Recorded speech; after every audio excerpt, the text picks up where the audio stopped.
I'm gonna do a Spanish-inspired dish, the great Southend Paella. It's gonna be amazing. We've got beautiful chicken, we've got chorizo, yes we have. We've got beautiful squid, cockles, mussels, prawns, veggies. It's gonna be incredible. Paella is brilliant fun to make. It's a fantastic sharing dish. And it all starts over here. I'm gonna blister off some peppers. Delicious. Directly onto the gas or under the grill, and I want you to burn it. Get it smoky, get it blistering, and it's gonna bring out some beautiful flavors. Paella is a world-famous Spanish dish, and of course there's many different variations of it, but the classic comes from Valencia. They're very, very particular about how you do it. So I want to give you my twist on it. We'll take this burnt, beautiful, blistered pepper, and we'll just cover it, let it steam, and then I'll peel those later, and I'll tear it over the finished paella. So on the heat we go, and I'm going to start with some chicken thigh. What I want to do is access and amplify flavor. Cut down to the bone here, and then get the heel of the knife and give it a little tap.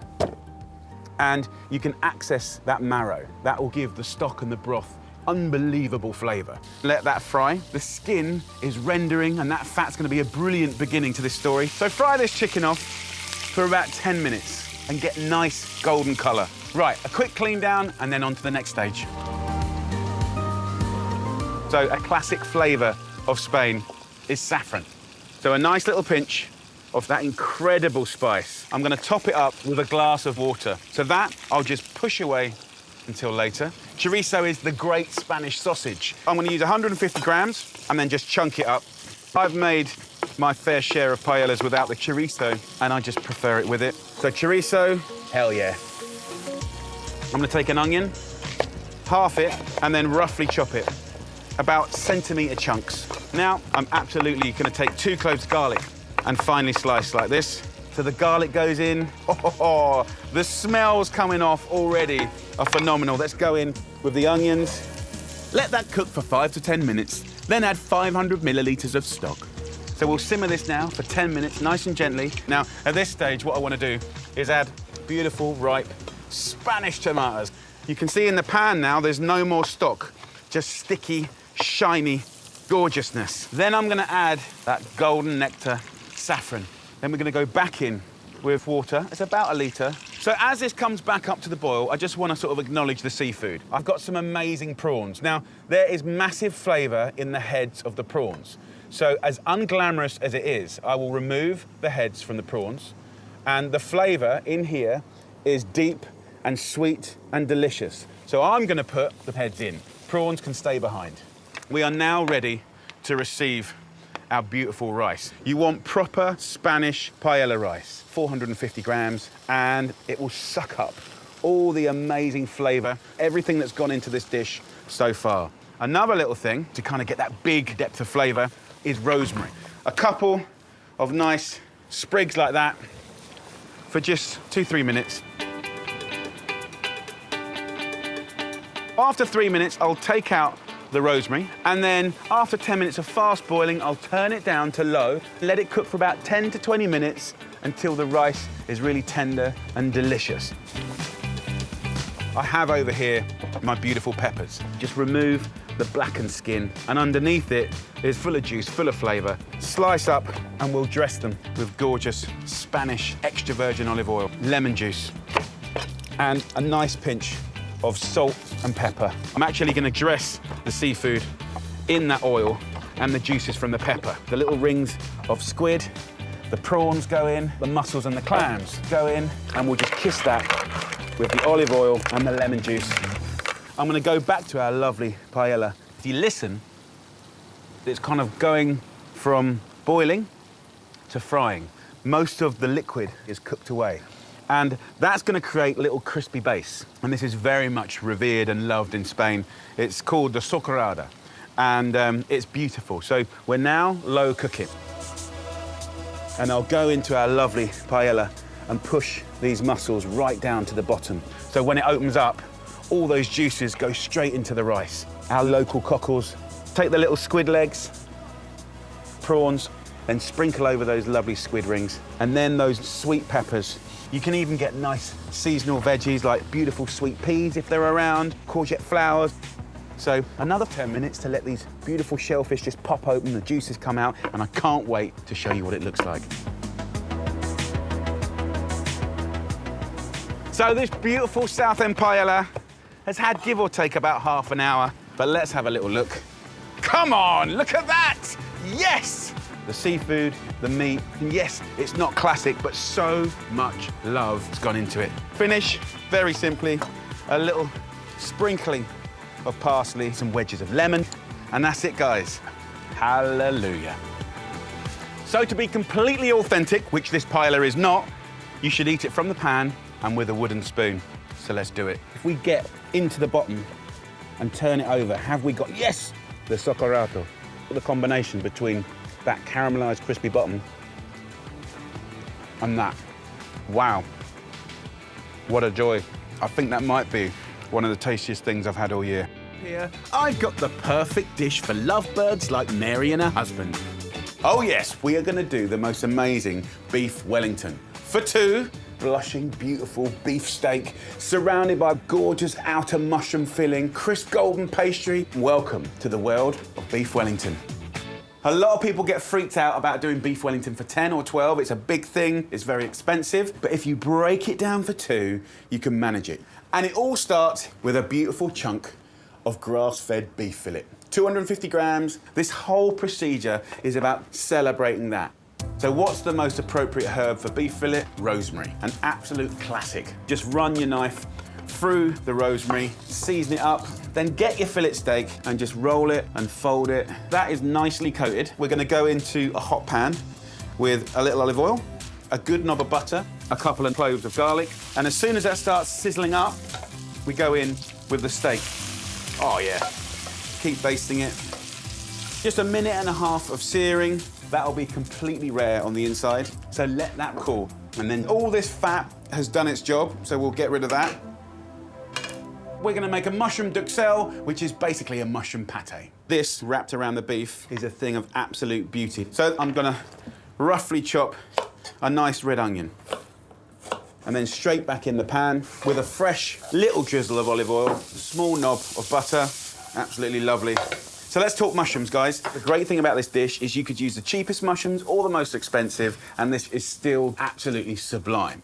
So look, I need 250 grams, which is about that much. Then with the onions, I'll put the smaller ones in whole. Button mushrooms, I can just crush in my hand. Look at that. Season with salt and pepper. Don't forget, we've got the garlic. If you just squeeze it out of the skin, we can put that straight back in here. Now, if you want to pimp it even more, then dried mushrooms are key. These are porcini. You need a tiny amount, literally 3 will make all the difference. Put these in a little glass, just put some hot water over the top, and the flavour extracted is like a massive fungi stock cube. And just go in with these soaked mushrooms. I'll keep back a little bit of that water for my sauce later. We can also put in any resting juices from our steak. And at this stage, we're gonna wazz it up. Now, you can do this by hand, but I find food processors get that nice pate-like consistency. Lid goes on, and we'll have a little whiz up. Right, the duxelle is done. Next, I'll show you how to make pancakes. An absolute classic part of this dish to soak up any excess juice out of the beef fillet. So in here, we go with the 1 cup method. So grab yourself any cup. We're gonna do 1 milk, that goes in. We're then gonna go with 1 cup of self-raising flour. Lovely free-range egg goes in, 100 grams of spinach. So I want to add colour and flavour. So lid on top and a nice little wazz. And in no time at all, you get this crazy green pancake batter that is so good. Add a little olive oil to a pan and simply go in with that batter, just enough to coat the bottom of the pan. Once it's dried up on the top, you can simply just turn it over, give it 10 seconds on the other side. So there we have one lovely, vivid green pancake. So let's bring this together now. We've got the beautiful steak, the mushrooms, this amazing pancake. I'm gonna use this lovely little technique, which is gonna help you build this incredible feat of gastronomy. So I'm gonna add my pancake. I want the heat and the aggression of beautiful English mustard. Go in there with like a teaspoon and a half, boom. So you'll get that color and that heat. and then we'll take the mushroom. So we want just under 1 centimetre of this incredible mushroom paste. Just spend a little bit of time evenly moving this around. And then once you've done that, we're gonna grab our lovely steak, place that in there like that, and then we're gonna take one corner and another and bring it up. And then if you just twist it, the action of doing that, squeezing out the air, just gives you this perfect little kind of sphere. And that, my friends, is gonna sit inside your pastry and it's gonna be phenomenal. Right, next we want the pastry. So I'm using lovely all butter puff pastry. So I can take this, place it on here, I can use my knife and sort of just trim it up like that. So we can take that off and then I can place it on the pastry. And then I want some egg wash. Just go around the edge like that. So think of it like edible glue. We're gonna lay this over the top and just rotate it. It's just almost like tucking it into bed, right? What I wanna do is just kind of trim around the edge. So now, egg wash this. That is more than perfect enough to whack in the oven, but oh no, no, no, no. I wanna do this for someone very special. So I'm gonna go the extra mile. Roll out a chunk of pastry. I only need half. I wanna show you a little technique that's kind of fun. So get a little knife and do little inch slices with a little centimetre gap. When it comes to the second line, we're gonna go an inch slice, but we're gonna go within the gap, like that. Now, they call this a lattice. This is an optional extra I absolutely love. Take your pastry and give it a little shake, and something beautiful will happen. I'm just gonna trim off the excess. Use your thumb and forefinger and push down that edge and have a pinch. Who would have thought a few scores and a few pinches could be so effective? We're gonna cook it in a preheated oven at 220 degrees Celsius for 25 minutes exactly at the bottom of the oven so you get a crispy bun. Plenty of time to knock up a delicious onion and thyme gravy, finished off with a cheeky glass of port and that leftover porcini liquid. Simmer away until thick and shiny, and you'll have the perfect partner for your beef Wellington. Ho, ho, ho, ho. Look at that. Gorgeous. It is a thing of utter beauty. Get a sharp knife, commit to the middle, carve down all the way to the bottom, and then the moment of truth. Oh, yes! Come on, man, look at that! Let me introduce you to your new best friend. Beef Wellington for two. Gorgeous. And just add that sauce so it surrounds that Wellington. Happy days. Right, I'm gonna go straight for the middle. Oh, it's so crispy. Right down to the bottom. Right, let's do it. Oh, wow. The beef fillet is so tender. That incredible mushroom duxelle. The pastry's crisp, it's really special, and every now and again, you deserve something special with someone you love. It's Friday, it's steak night, and I want to show you the best steak ever. This is the ultimate T-bone steak, sirloin, fillet, beautiful beef dripping potatoes, and the best condiment ever, Salsa Verde.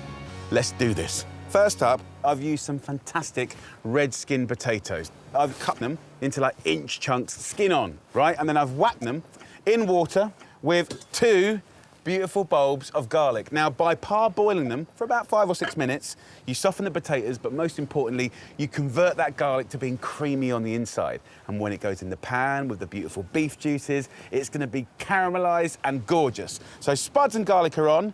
Back to the steak. What you want to say to your butcher is, can I have a lovely T-bone steak? I want it at least 2 to 2.5 inches thick, 1 big chunk. You get different cuts. You get the sirloin, you get the fillet. This is going to be an epic thing. Get your steak out of the fridge an hour before you cook it. Very important. Now, we can see there's different thicknesses of fat here. Even it out, slice up this fat, put it in a pan. It's going to give you more flavour, because you're cooking steak in steak fat, but also this is gonna go on your potatoes. So it's like a double whammy. I'm gonna season it generously with black pepper to not just flavour it, but help create a bark, a really dark, gnarly outer skin, leaving you with a juicy, gorgeous, sumptuous inside. Sweep the crispy bits to the side, and then place this steak fat side down, The girth or thickness of the steak is holding itself up. Now, drain the potatoes. One of the benefits of being on the end of a pier, we don't need a sink. Give them a good old shake. So what I'll do is get a bigger pan on, a little bit of olive oil, then go in with our potatoes. What I want to do is season it, and then in with the crispy bits. They got a lot of love to give still. If you have a look in this pan, we can steal a little bit of this beef fat.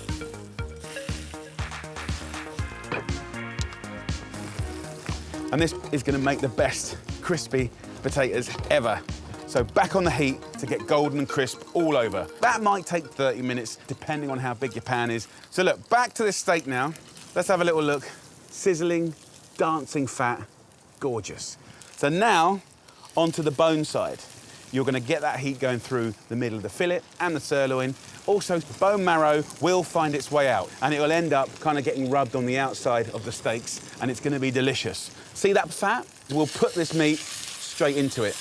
We're going to use this rosemary brush, dab it in that fat, and I can smell already the story is changing.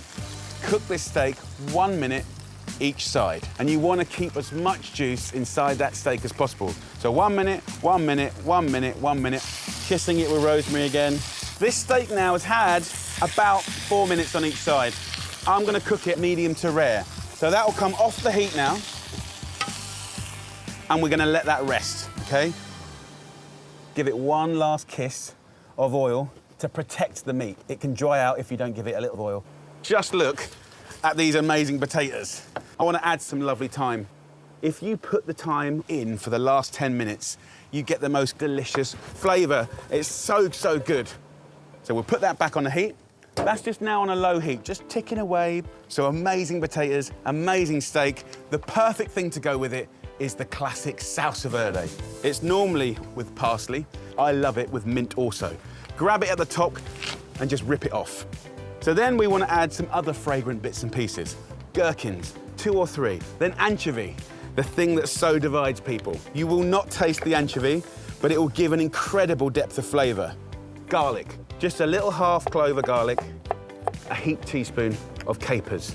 Now what we do is start to slice up. Once finely chopped, add a teaspoon of Dijon mustard, a glug of extra virgin olive oil, and a splash of good vinegar. This is like the Italians' equivalent of horseradish sauce, mint sauce. Beautiful. And now, time to serve. You can see how the juices have rested out. We love all that. So this is when your friends and family are around. You do not want them to miss out on this bit. Use your carving knife to follow the bone and take off the fillet. Then we've got the other side of the bone. And off it comes. Take the fillet and I can just slice it at an angle. You can go a little bit thicker now on the sirloin. Lay it out with pride. Take the juices and I will pour that all over the steaks. The Salsa Verde. Look at that. Crispy potatoes. Oh my Lord. That's what it's about. Outrageous. Come on, enough talking, let's just do it. Get yourself one of those gorgeous potatoes. A little bit of steak, nick a bit of the garlic. That beef, melt in your mouth. Every mouthful, you've got flavour, flavour, flavour, flavour. And that Salsa Verde is an absolute game changer. The tang of the vinegar and the cornichon, the capers, the garlic. Wow. There you go, lovely people. I know you love your steak and chips nights, but why not take a little bit of inspiration from our Italian brothers and sisters? Cheers. I am so excited to give you a recipe for an amazing homemade pie. Beautiful, crumbly pastry, chicken, sweet leeks, creamy sauce. This is gonna be amazing. It starts here with a chicken. So a nice free-range chicken. What I wanna do first is cut it in half. Just hold the chicken, get the tip, cut down the back, and then down the breast. So in a pan, we'll have just a tiny bit of oil. So chicken goes into the pan. I'm using the whole chicken. You get maximum flavour from the bones and the bone marrow, but also the joy of white meat, brown meat, and the sweet meat is incredible. So we've got a second pan on a medium heat, and what I want to do is start frying off a beautiful base to give you the best pie filling ever. For that, I'm gonna start with some smoky bacon. Just cut ourselves some little lardons. So into the pan we go, add a little oil, and that is an incredible welcoming party for vegetables and herbs. So we'll start off with thyme, to rip that in, and then base vegetables. 1 heart of celery, 1 onion, 1 carrot, and 1 leek. Roughly sliced into sort of 1.5 centimetre dice. Into the pan. I don't want the veg so small that it's going to disappear. I want to have chunks of veggies. So about 10-15 minutes of gentle frying. So that gives us time to clean down and make the pastry. Add 500 grams of plain flour to a bowl, a pinch of sea salt, and 250 grams of very cold butter.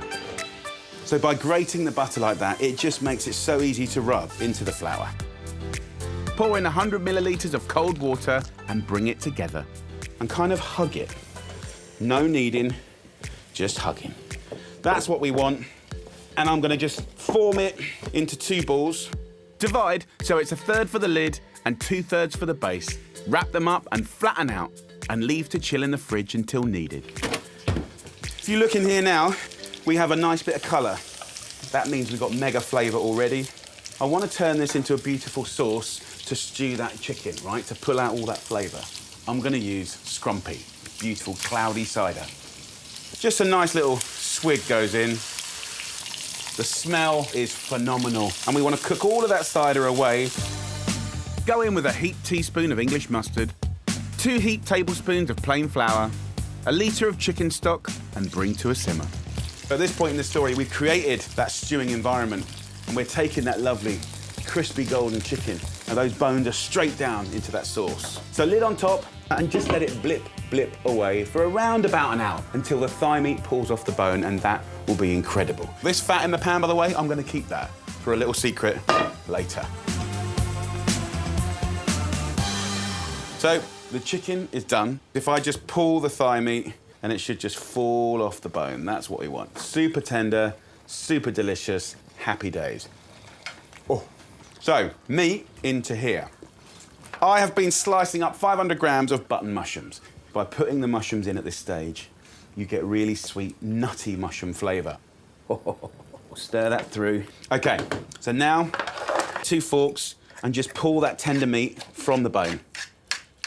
At this point, the bones have done their job. They've given you awesome flavour. Carefully remove all the bones, add the chunks of chicken back to the stew, and mix through 2 tablespoons of creme fraiche. So I want this stew to do 2 things. Give me amazing, perfect filling, and then also an incredible sauce. And we can have both by one easy little trick that I love. Get yourself a pan, get yourself a colander, and sieve that filling.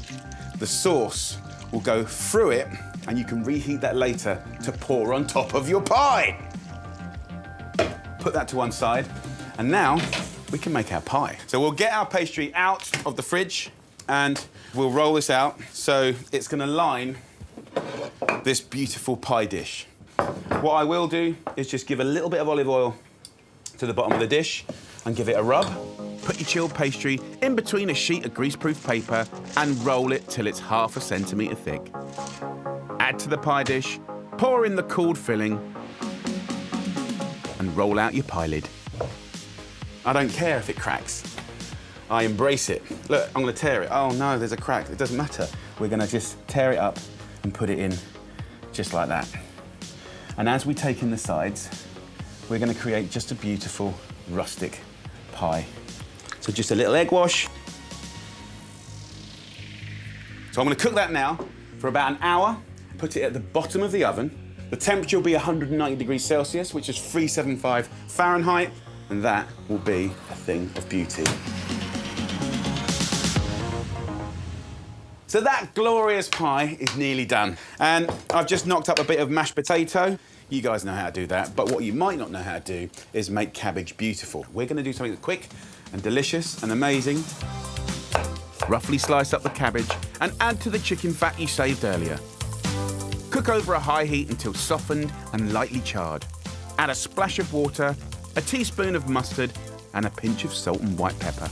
These three things bring out the most wonderful flavour. Just takes your everyday cabbage to another place. So cabbage is done. Our gravy is bubbling away and reheating nicely. And then, yes, that, my friends, is what I wanted. Look at that. Bubbling, blipping, look. Just so good. The hispy cabbage that is soft and succulent, but it's got the char. Good old mashed potato, always a good friend of a pie. Then we'll get a gravy boat. This poured over the top of your pie will be a joyful thing. Oh, look how flaky that pastry is. I'm very excited. Come on. Look at that, we've got the chunks of chicken, the flaky pastry. That is a slice of heaven. Let's have a dunk, mash, some of that amazing cabbage done good, and then gravy. Let's get in there.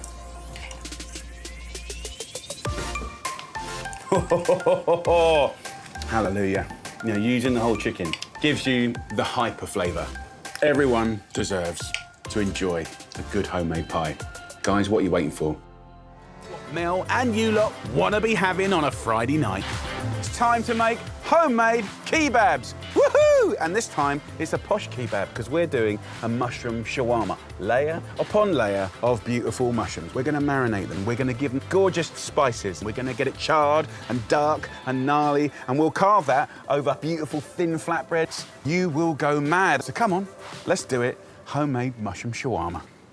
We're pushing the meat aside. We're bigging up this incredible vegetable. So let's start off with the marinades. We'll go into a pestle and mortar with 2 garlic cloves, pinch of salt. Crack this into a paste. It smells fantastic. Then, maybe an unusual ingredient that you've never seen before. These are preserved lemons. The smell and the flavour is almost like a hyper lemon squash. It's extraordinary. So get rid of all the little seeds. Chop these lemons. You'll use the skin and the inside and give that a little pound. For me, this is really, really important to bring out flavour. A heaped teaspoon of smoked paprika. Allspice goes in, cumin goes in. Bash them into the lemon and the garlic. Nick some of the liquor from the lemons. A little bit of olive oil. Look at the colour, guys. So this is the welcoming party for that lot.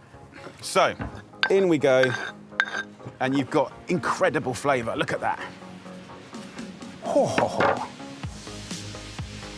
King oysters, they can go in. What I want to do is skewer these. So any mushrooms you can get your hands on, anything that can be skewered is what we're after. I've got about 800 grams here. With these lovely old portobellos, pinch the end and peel them. I will not waste that, okay? So both go in. Fresh bay, I'm going to take a humble onion into quarters and then into petals. So just give it a nice little toss-up, and that marinade gets in and between the mushrooms. So get yourself a nice old skewer, and I want to rack this kebab up tight and packed. So remember those gnarly little peelings? That's where a lot of the flavour is. One thing flavours another. One thing cooks into another. It's really good fun. So look at that. Dum-da-da-dum-dum-dum-dum-dum, mushroom shawarma. Come on. So that's going to go in a roasting hot oven. There you go. So the kebab's cooking. Let's make homemade flatbreads that's going to wrap up that beautiful thing. We're going to take the 2 cheapest things that you got, which is flour and water. 2 heaped builder's mugs of the strong flour. Just about fill this mug. So it's hot water. Here's the twist. By using the hot water, you're partially cooking the proteins of the bread. Season it with salt, and we'll mix it up. Use a spoon, and then when the dough's not sticky, we can start using our hands. Just move it around like that. So as soon as that dough has cleaned the bowl, we can put that down, give it a little knead, and just work it until it's nice and smooth. So what you can see is we've got a really nice, elastic dough, and that's what you get from the hot water. Roll these into 8 little balls, and then what I want to do is just put a damp cloth over the top like that. While the flatbreads rest, let's check in on those mushrooms. Have a look at this. So that's had about 15 minutes, and it's beautiful. Come on. If you look in the tray, can you see how the juice from the mushroom creates this stock? So we can use this, giving it a really good basting.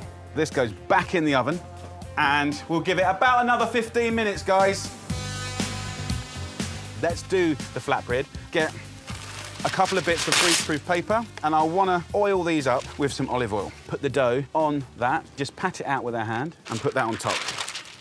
Just bring it out like that. It's so kind of bendy and elastic. Peel this off.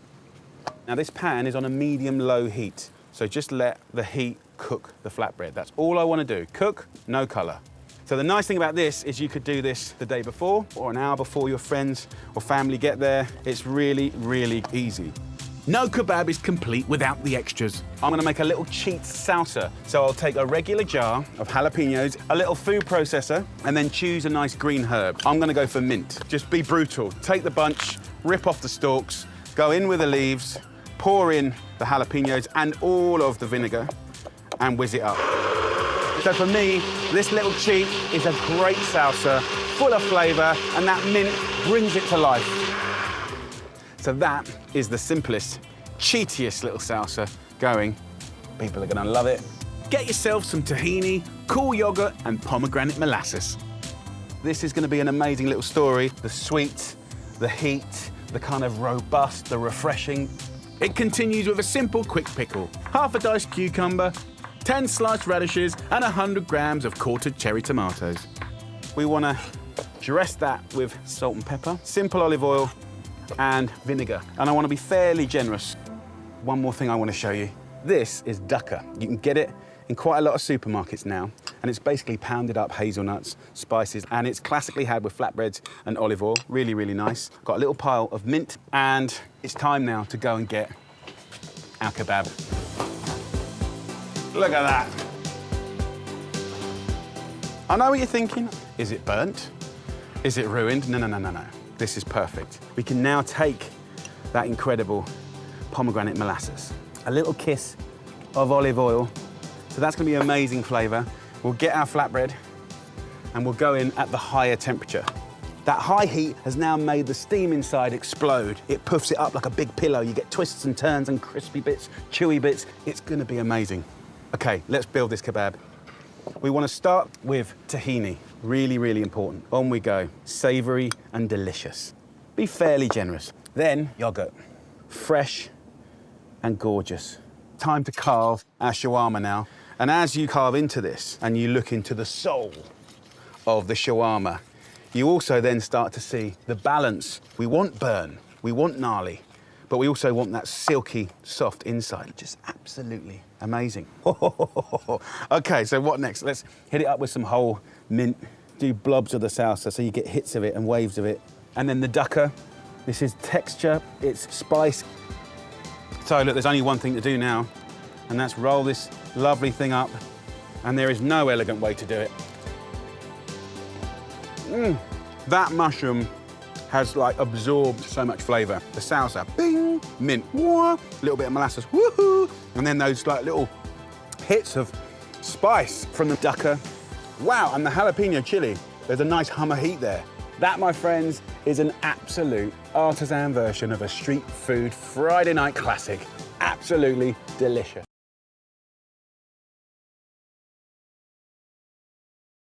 This dish is absolutely inspired by our Scottish brothers and sisters, using the incredible spices of haggis.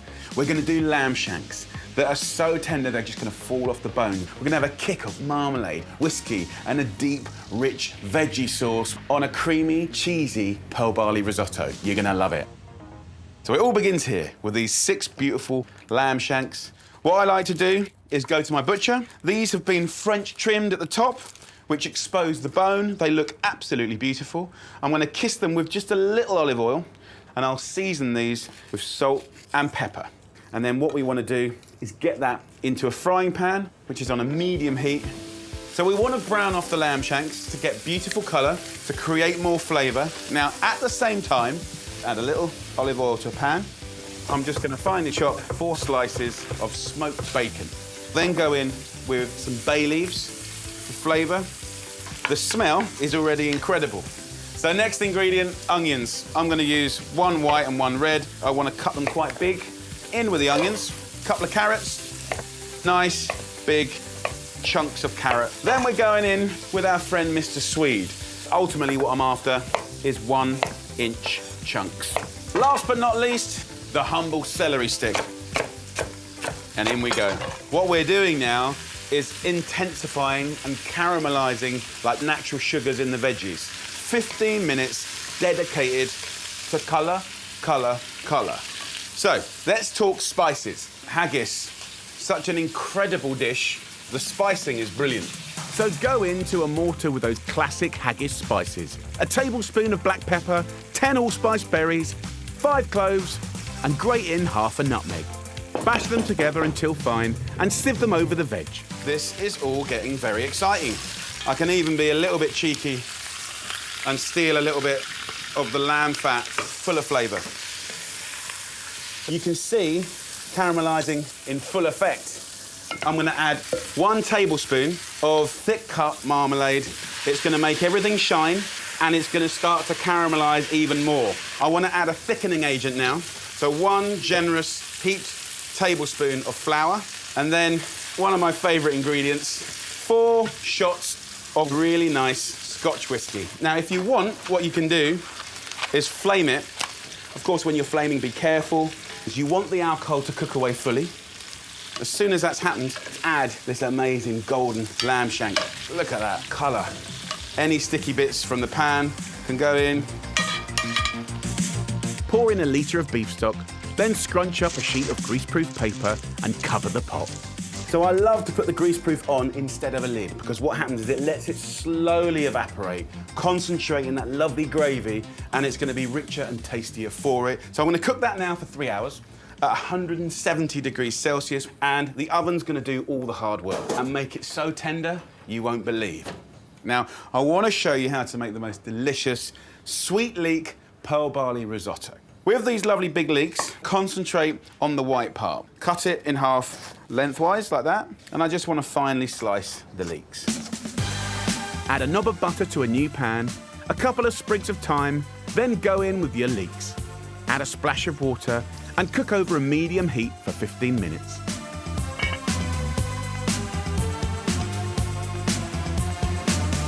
The leeks have just been ticking away. Have a look at that. The softness and sweetness that's come out of these leeks is unbelievable. We can add 450 grams of pearl barley. Now look, these are fantastic little grains. And it has this incredible ability, just like risotto grains, to suck up flavour from not only the leeks that are sweet and delicious, but good stock. Go in with 1.5 litres of chicken stock, cover and cook for around 40 minutes until the barley is tender. The pearl barley is smelling delicious, and if we have a little taste, oh, it's delicious. What I want to do is just add about 500 mils of milk to sort of make it pearly white. And there's one last ingredient, cheddar cheese. Not only for flavour, but also for seasoning. In we go, and just stir it in. Turn the heat off. Let it just sit. Beautifully, kind of getting even more silky and gorgeous. Let's think about serving up. Have a little look at that. Come on, chunks of veg. Let's grab one of those shanks. Just amazing. And then let's go over to that incredible pearl barley. Look at that starchy, comforting gorgeousness. I'll take just a few thyme tips, sprinkle it on the top. Come on, let's get some of that. See how silky it is? I'll go in with the veg first. Look at those chunks. And what I love is the way that the dark, thick gravy marbles through that silky barley risotto. Wowzers, let's get amongst it. And we know we've done good work on the lamb when you can just shake, shake, shake the meat off the bone. Come on, look at that, yes! Right, enough yapping. Deep flavour, tender, sweet meat. I've just got a little hit of marmalade, just a little chunk of that orange peel works so well with the swede, the whiskey, the dark gravy. Oh, go out this weekend, get yourself some lamb shanks and have a proper little cook-up. You will love it. There's nothing better than cooking something delicious for friends or family, and you don't have to wait to the end of the weekend to do a beautiful roast. Introducing pot roast pork, wrapped in cured meat with sage and garlic, and a side dish of celeriac, spinach, and some compotted apple and rhubarb. Oh yes, let's do this. So this is a beautiful piece of pork loin. It's about 1 kilo. We've removed belly and fat to make it convenient. So it's going to cook really evenly, but we have lost flavour. So we've got to add it back in. So we'll do that by creating an amazing marinade and wrapping it in the cured meat. First up, I'm going to use a fantastic herb, sage. The smell is amazing. And then I'm going to add a little bit of salt and pepper. Take your pestle and smash it up. Then go in with 2 cloves of garlic. Once the garlic has been smashed, then finish off the marinade process with 2 tablespoons of oil and about 1 tablespoon or 2 of red wine vinegar. That, my friends, is unbelievable flavour potential. Pour it over the pork and then we can have a nice little rub up. Let's have a look at the cured meat for wrapping. So take a piece of greaseproof paper. We'll rub that with a little olive oil. And then here I'm using a cured meat called Coppa di Parma. But of course you can use Parma ham, use whatever you can get your hands on. And I'm just going to lay out this incredible cured meat. Turn this, take that amazing cut of pork. We're using simply rolling and gravity to wrap that, okay?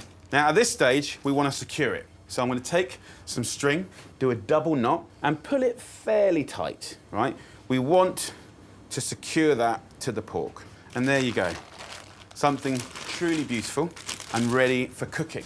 So pan goes on, just a little bit of olive oil, a little knob of butter, and as it starts to bubble and fry, we'll go in with this incredible piece of pork. Listen to that, come on, that's what it's all about. Now, we will just move this pork around and we'll achieve a little bit of light golden colour.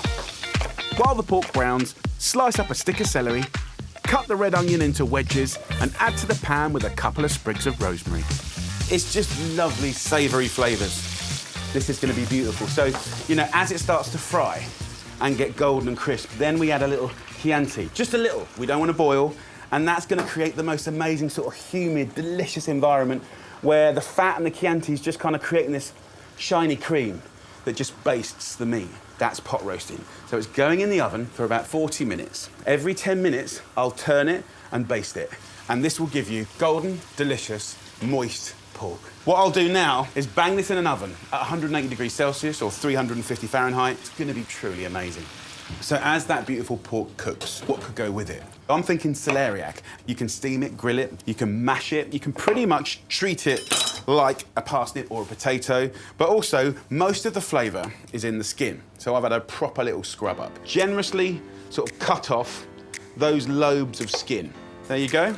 So all I do here is a little seasoning and a little oil, celeriac cracklings in the bottom of the oven.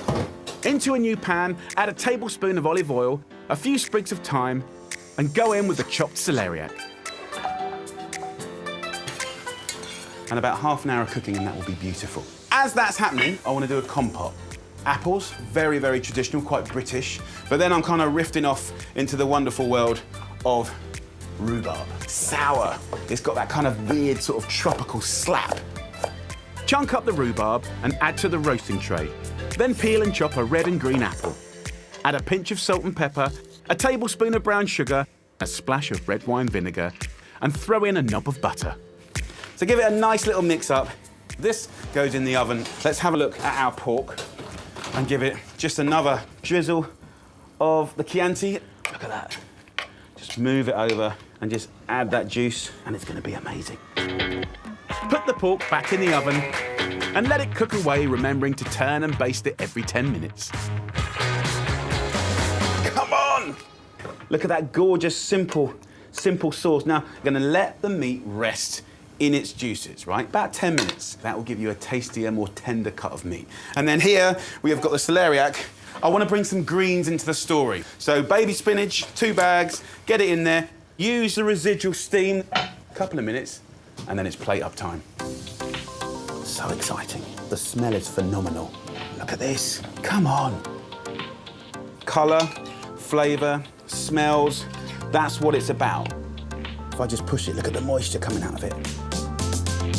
Dry pork, no longer. No way, Jose. Different vibe, but it's going to put a massive smile on your face. The idea of sauce, gravy. Right, we're not going to have pint to the stuff, sorry. But what I'll give you in return is flavour like you've never had before. And we've got a roasted rhubarb and apple compote. Crispy celeriac cracklings. Ladies and gentlemen, pot roast pork wrapped in cured meat.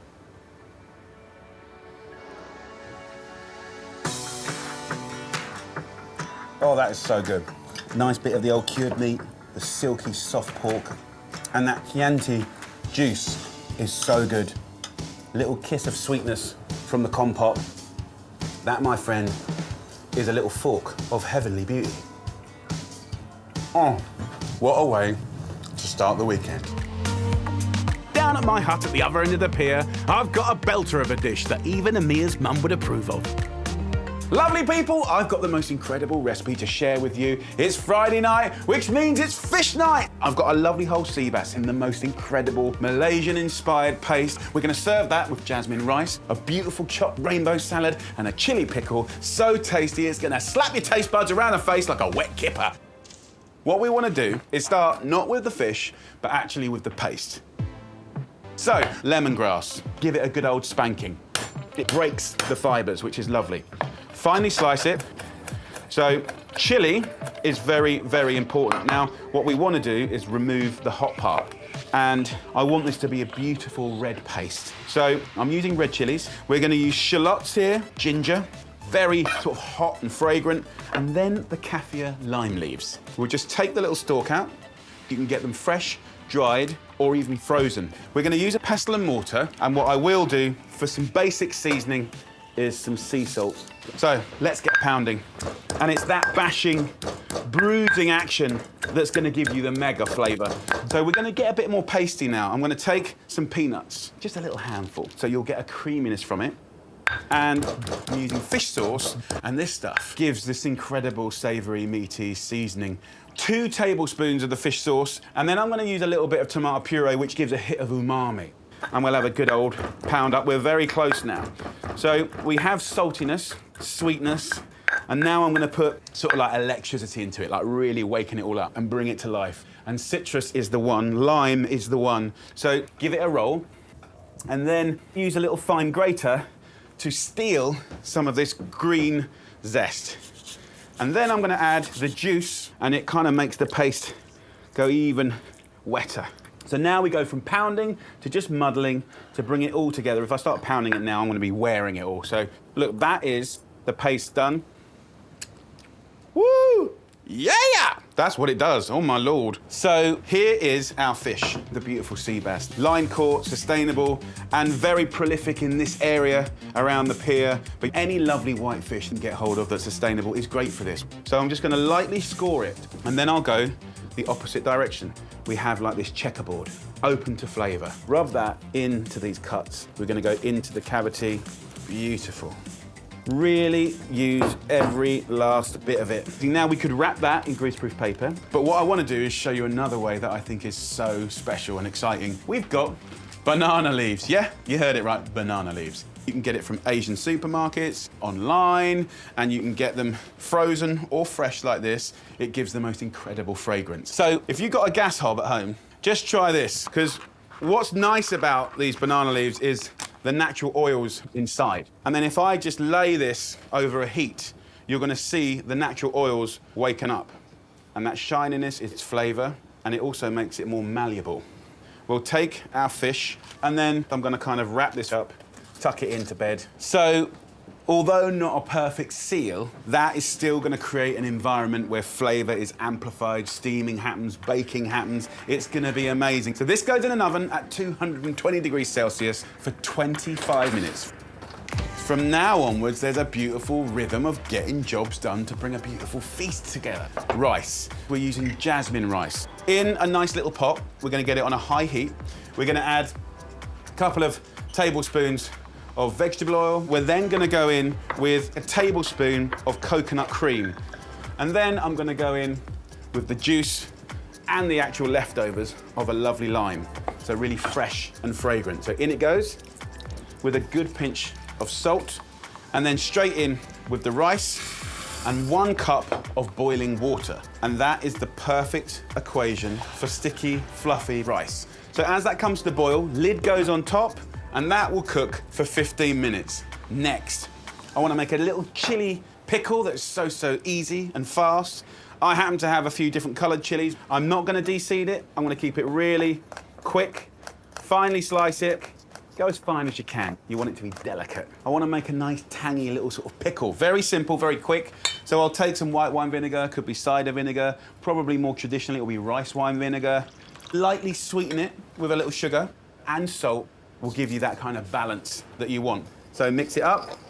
As soon as that sugar and salt has dissolved, submerge those chilies, mix it all around, and it will start to translate all the flavours. Okay, salad. A little bit of crunch, a little bit of sunshine. If I just take a little bit of cucumber, and I'll stack these all up and just slice them up like this. Then we'll take our little friend Wtih, a little slab of red cabbage. If you wanted to do this in a food processor, absolutely you can. I'm using Chinese cabbage here. Look at this. Like a little painter's palette of colour and crunch. Then we want to start going into sort of little curveball areas. Mango is going to work so well with that fish. Next, coconut. Hold it in your hand, fingers out of the way, convincingly get it a thwack. And just grate, lovely flecks.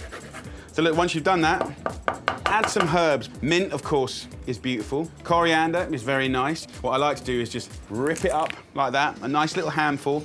We want to finely slice it. I'm just going to dress it with lime juice. So on it goes a little bit of the juice from the chilies, and you've just got a beautiful shred salad, almost like a slaw. Right, the moment of truth. Let's do this. Oh, yes. Look at that beautiful parcel. What's inside there is very special. So take a few of the herbs, tear a few bits over. What you can do as well is just take some toasted peanuts, and then, last but not least, just a little kiss of soy sauce. I want to get a little teacup of rice because we're at the seaside, and what happens at the seaside? Sandcastles. We're then going to go with that incredible rainbow salad, and then it's the fish. We can use just a fork to go down the back. You can get that fillet like that. See that? Pearly white fish. And it doesn't matter if it breaks up. Look at that, come on. That ain't your usual Friday night dinner, is it? Come on. So I'd finish that off with a chili pickle. This will just make the whole thing sing. I would normally use a knife and fork with this, but I'm not going to today. I'm going to use my very clean hands. And let's get amongst it. Oh, wow. The flavours. Lemongrass, that subtle umami, the crunch from the peanut. It's all there. Oh, dear, my mum will kill me for using fingers, but I don't care. I'll go on the naughty corner for this. Delicious. People, I am so excited to give you a go-to Friday night classic in the Oliver household. We're going to make veggie tikka masala. We've got beautiful marinated and grilled veggies with paneer cheese, the lovely sauce, got an amazing grater salad. Then we've got these amazing little pancakes to mop up the sauce. So good, and I bet you can do it quicker than ordering a takeaway. So come on, let's do this. In a roasting tray, we'll go in with some olive oil, salt and pepper, and then a nice heaped teaspoon of golden turmeric, amazing flavour, and then cumin seeds. Cut that with a little lemon. We can steal some of that zest, and that will caramelise and go sweet and delicious. But of course, it's the juice that we want. So that's our basic marinade. We'll use that to toss all the veggies. Onions into quarters, then break them into petals. We're going to skewer these. If they're too small, they're too fiddly. Then peppers, and just tear this into similar-sized chunks. We've got chilies, red, green, yellow, whatever you can get your hands on. And then our good friend, Mr. Cauliflower. Just remove the stalk, and we'll take big chunks. You can even put the nice green leaves in there. In here, we're just going to have a good old toss-up. Turmeric is just one of the most incredible spices. The colour, the savouriness, the sort of smokiness. And then paneer, the fantastic cheese. Cut an inch cube, put that in the marinade again. What's lovely about paneer, it is a fantastic carrier of flavours. So get yourself a skewer. So just skewer that on and just alternate it. Bit of onion, bit of chilli. So last one goes on. I've turned the grill on, and we want to get it black and gnarly on one side, then turn it and get it black and gnarly on the other side. I reckon about 15, 20 minutes in a grill at full whack. So now it's the time for sauce. I want to introduce curry leaves. You might find that in your supermarket. If you haven't, there are Indian supermarkets all around the country and they will have it. This will transform your curries. Get some oil in a pan and they will start to go crispy. We'll sprinkle them on at the end and I just want the flavour in the oil. I'll take an onion and I'll just roughly chop that. That goes in to that curry leaf oil. I've got 4 cloves of garlic, roughly sliced them. Then I want a thumb-sized piece of ginger, really roughly chopped. I just want to soften these up. So we're going to go in with a heaped teaspoon of garam masala and then heaped teaspoon of sweet paprika. A little handful of almonds. They don't just give you that gorgeous nutty flavour, they give you a creaminess. Get a liquidizer. This is a very good friend in this recipe. We'll take a tin of plum tomatoes and I'll take the onions, nuts, spices, garlic and just get it in there. Maximum flavour, minimum kind of fuss. This is all good. So back into the pan. This is the base of your sauce. Nice and smooth. We're then going to go in with chickpeas, really soak up the flavour beautifully. I've got some coconut milk here, so I'm going to put most of the coconut milk in. One last thing, and that's just a nice, generous heaped teaspoon of mango chutney. Give that a stir. That is the welcoming party for our grilled veg. Let's start thinking about how we're going to make this Friday night special. I'm going to show you these amazing coconut bubbly, one-side cooked pancakes. Get yourself a builder's mug filled with self-raising flour. Then we're going to go in with 1 mug of water. Black mustard seeds. Just shake some in. They'll soften, give good flavour. And then like a heaped tablespoon's worth of this coconut cream. Use a whisk, a small pan on a medium-high heat. I'll take a ladle.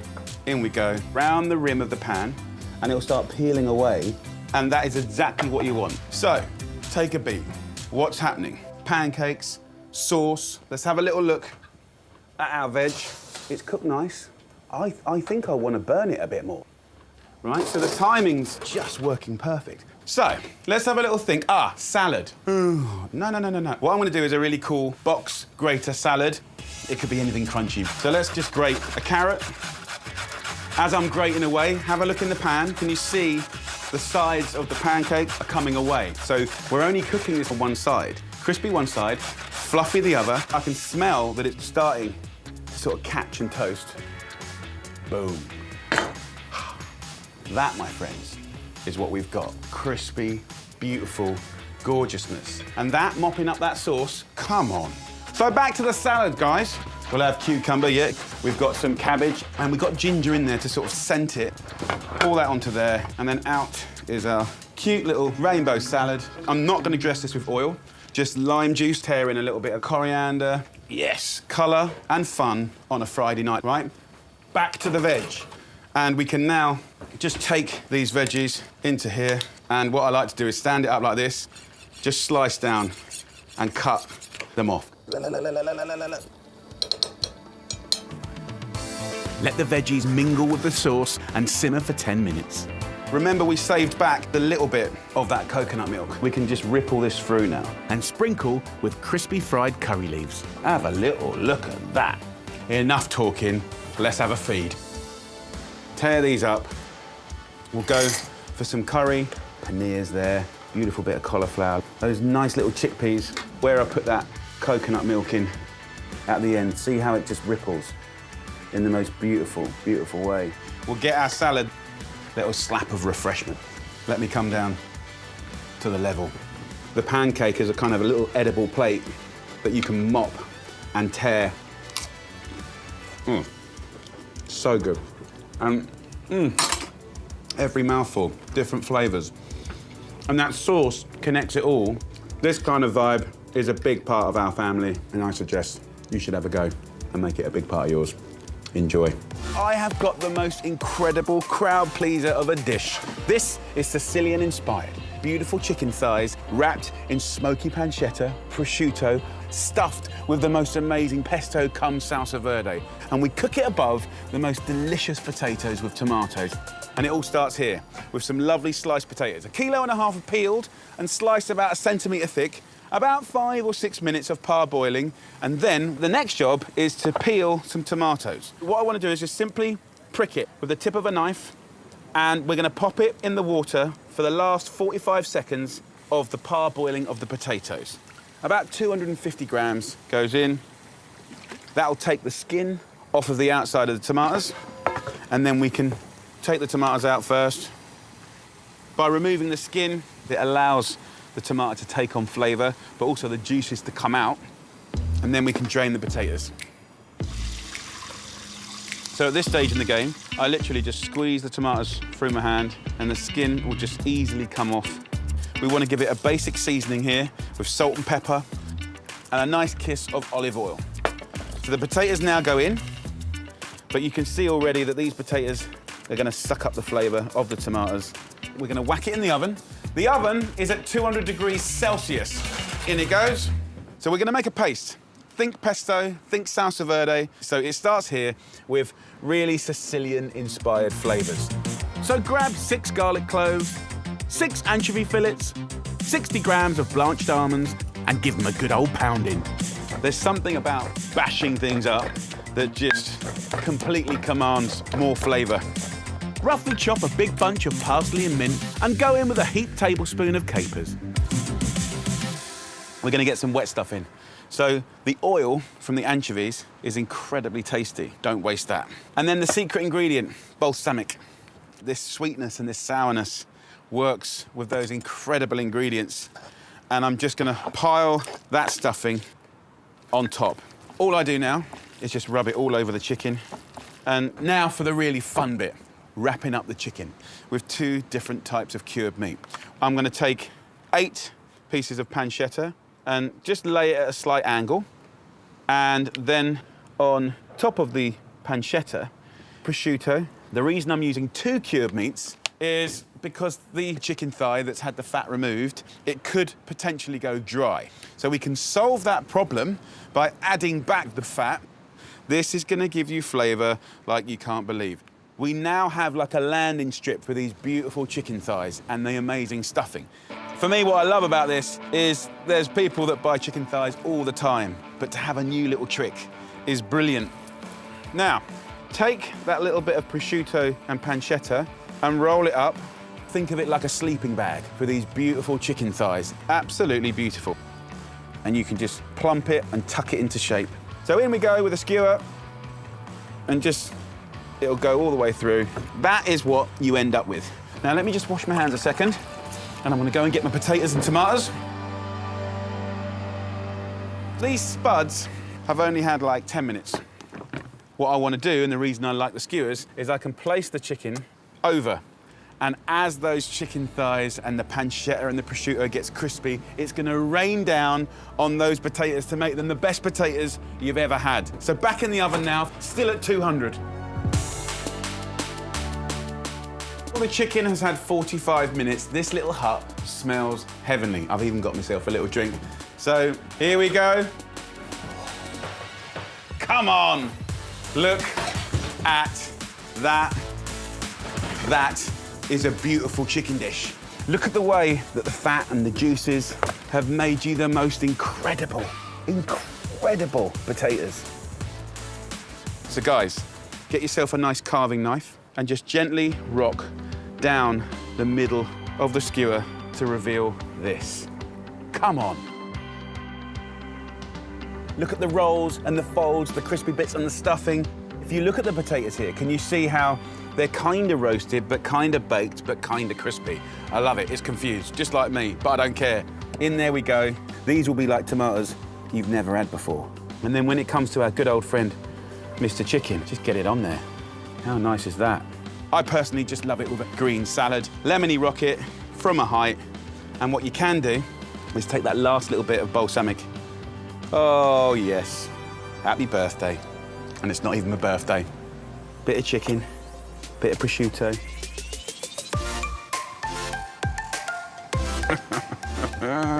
Oh, yeah. You've got the savouriness, the fragrance, the ironiness of the mint and the parsley, the anchovies, the garlic, the capers, nice little glass of white wine. We are in Italy. Sort of. Guys, it's the weekend and it's time to cook some incredible steak. Not like you've ever seen before. This is inspired by Mexico. We're gonna do steak cooked with 2 sauces. Gnarly on the outside, blushing on the inside, tender, juicy, perfectly cooked. And these sauces, they're gonna take your flavor sensations to the next level. Right, it all starts here with the steak. One of the things that we all fall into the trap of is buying the pre-cut steak, which is always too thin. And that means it's almost impossible to get that color on the outside and cook it blushing and juicy on the inside, right? Even for a chef, that's a challenge. So we can fix that straight away by buying 1 steak for 2 people, right? Slicing it, sharing it. A double steak. Oh my Lord, the difference will blow your mind, I promise you. So get to a butcher to evenly remove this fat, then get him to cut you a double steak. And then we've got the fat, and that is incredible flavor. But underneath it is this sinew, okay? It is tough, but the fat itself is amazing. And what we can do, once we've got rid of the sinew, is slice up the fat, and that you can put in a pan. It will render the fat, so we require no other fat at all, and also it will go crispy. As that's happening, I want a little side of some potatoes. I'm using a crinkle cutter for that kind of retro fun take, just because deep down we're all kids. So if you take this potato and put it in and around the fat, it's gonna make a brilliant little potato garnish. It's gonna be delicious. Chuck in 2 large chilies and cook the potatoes till they're golden and crispy. I wanna make a salsa now, so I'm gonna have a little clean down, put this steak to the side. The salsa I'm making is with tomatoes, so we can just squeeze the seeds out, and I'm gonna chop it up. And of course you can do this with standard red tomatoes, but look at the colors that are out there and available. That's what it's all about. That's really fun. Then slice up 4 spring onions and a handful each of fresh mint and coriander. Get yourself 2 or 3 limes, give them a good roll. Get all those little capsules inside, busting and breaking. Lime is so integral to the flavors of Mexico. It's like a little dinner that's taking us on holiday. And then I add a little extra virgin olive oil. We'll hit it up with seasoning of salt and a little chili to get those taste buds going. In with the herbs, onions and tomatoes. So have a little taste. Woo! That's what you want. Really fresh, really crunchy, job done. So look at this, guys.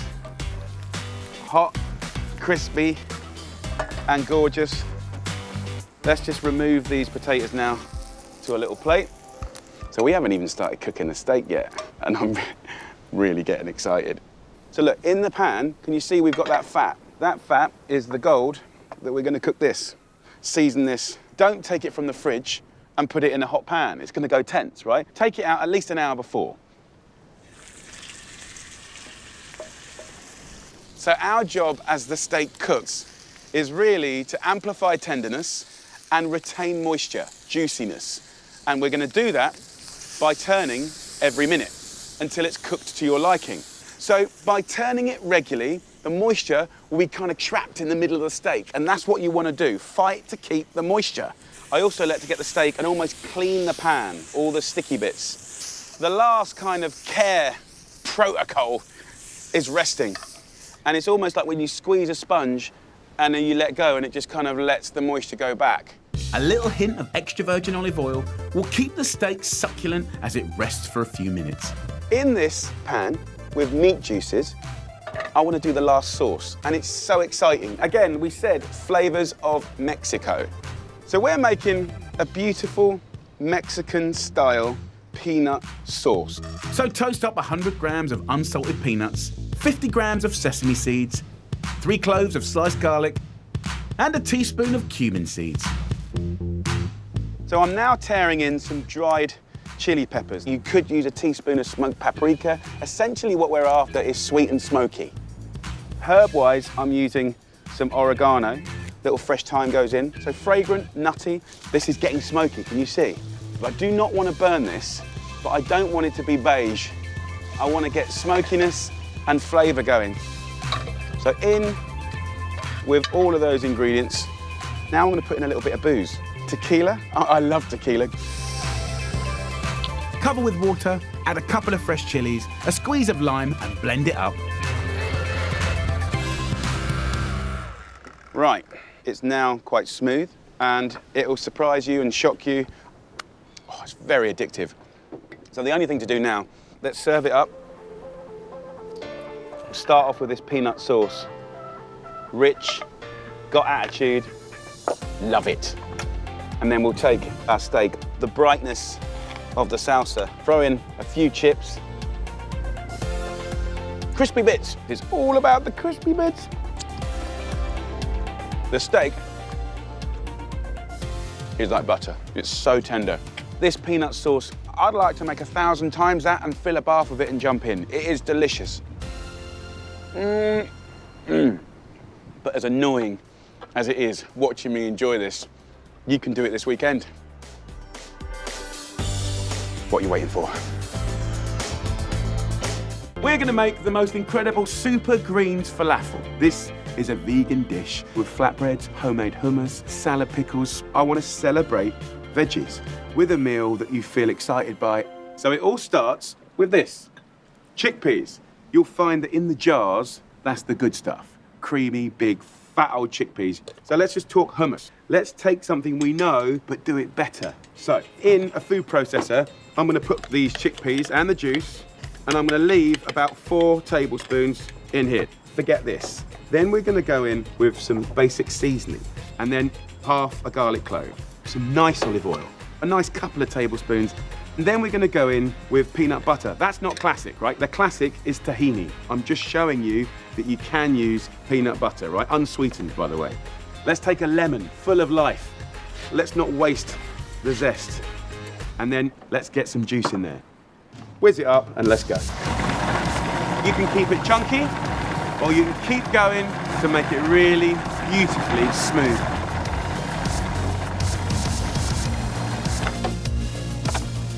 So look at that. Really beautiful, very, very quick to do. So make a little well of good oil in there, which is peppery and grassy. And then you can take, a few bits of parsley and sort of embellish it. So first bit done. Second bit, I'm going to take 2 tablespoons of the chickpeas and put them into a pan. You can inflict flavor on this in any way you wish to. You can get smoked sweet paprika, delicious. This is Tikka, right, which is a blend of nuts and spices and herbs. So look at this. These are like little flavor bombs. So on our silky, smooth hummus. This is what this kind of little journey's about. Next, our little falafel, right, which is kind of more like a fritter. So in this same food processor, right, I'm going to add the rest of these chickpeas. What we're then going to add to that is 150 grams of frozen peas. You've probably got this in your freezer right now. You've probably got chickpeas in a tin somewhere, lonely, in the back of a cupboard, right? Let's have a party, get them out. We need to bind it. So 2 tablespoons of self-raising flour. We're going to flavor it with some fragrant things. So I want a bunch of mint. The next ingredient is a little kind of surprise ingredient. This is pickled or preserved lemons. You can get them in the supermarkets. Now inside these little lemons, you'll see there's often a few pips. Squeeze them out. You can pulse it and then we're going to shallow fry it. Delicious.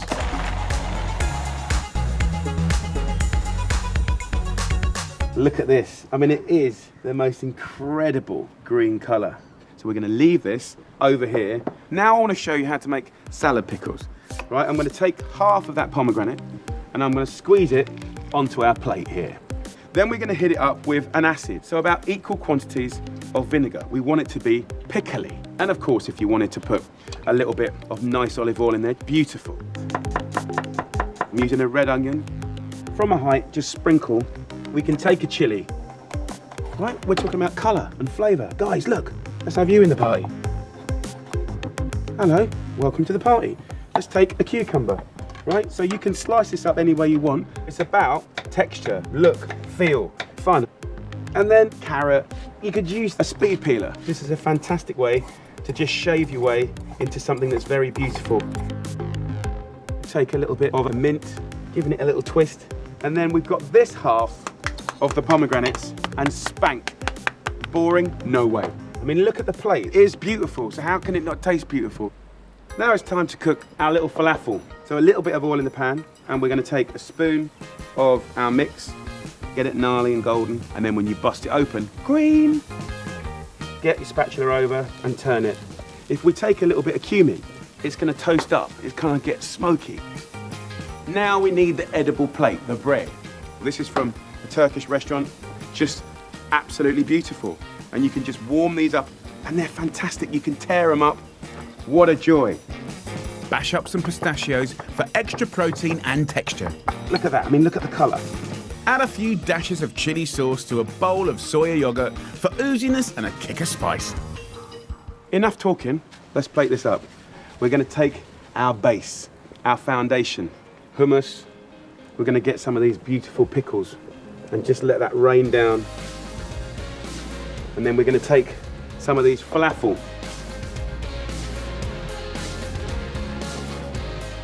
Pistachios, bit of a sprinkle up. Get some of our chili. It's gonna just give it a nice moisture. And if you wanna finish with a few herbs. But that, my friends, is like a painter's palette. It's full of colour.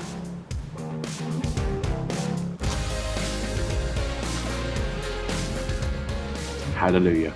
There's so many flavours going on there. It's creamy, it's hot, it's tangy, it's crunchy.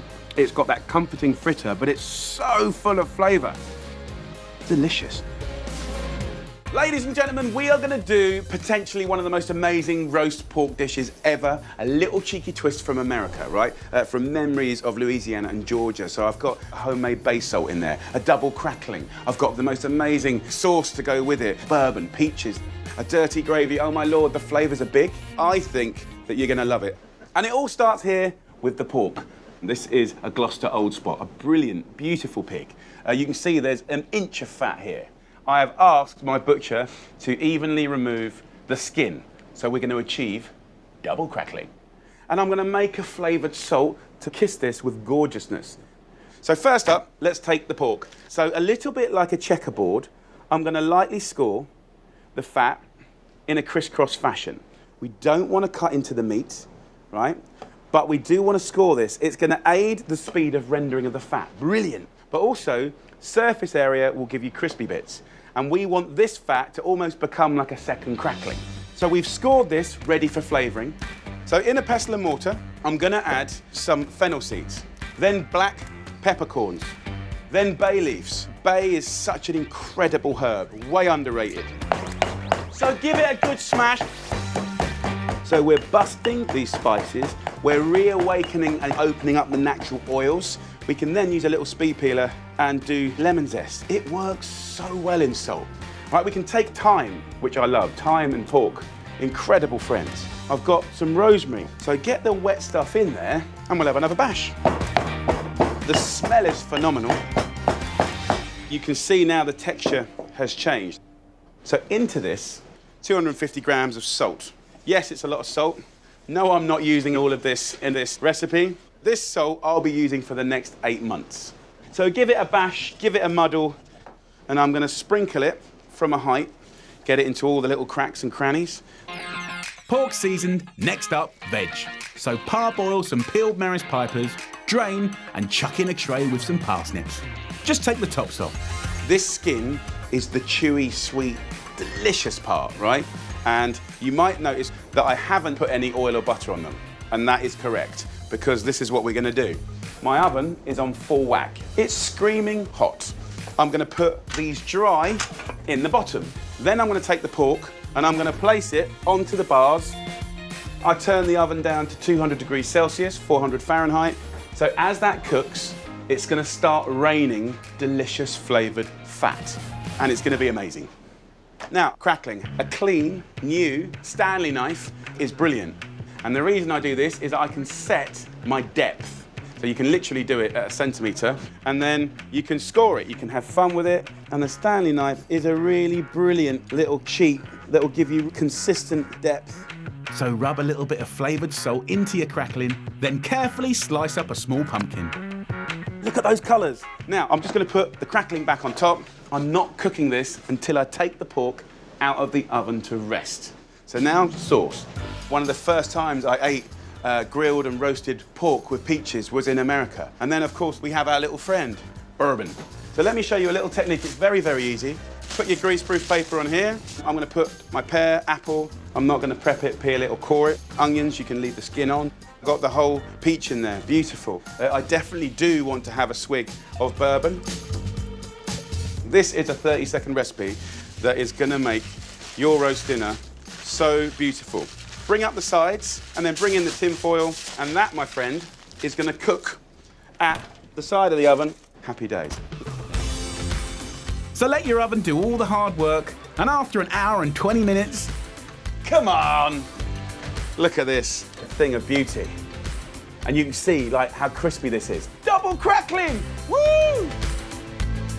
Also, what we have is our little package of goodness, smelling amazing, by the way, and the most incredible roast potatoes. Look at that. While the pork rests, get that second bit of crackling directly onto the oven bars and cook for 30 minutes with the pumpkin below. Let's just have a look at our little lazy pork sauce. Oh, the smell's phenomenal. And if I just sort of stab, look at that. That is peach and bourbon juice, just giving you a little bit of love. Chop up all that amazing fruit and veg, and we can get our gravy on the go.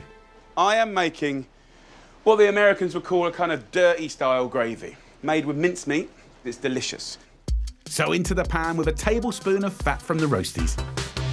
200 grams of pork shoulder. And let's get some colour on there. Then finely chop a red onion and throw in a heaped teaspoon of mustard and 2 tablespoons of flour. We don't want it to burn, but we definitely like caramelisation. At this stage, what I love to do is go back to my friend, Mr. Bourbon. So add a generous splash, then finish it off with a litre of chicken stock. While your gravy's simmering away, bring all your roasted veg together and pop it back in the oven until your crackling's ready. Look at this, guys. We'll get some crackling, and then you've got that epic dirty gravy. The skin is so crispy. So come on then, let's plate up. Look at that, so juicy. And then that fantastic peach and bourbon sauce. Happy days. That, my friends, is a little plate of gorgeousness. Let's have a little try.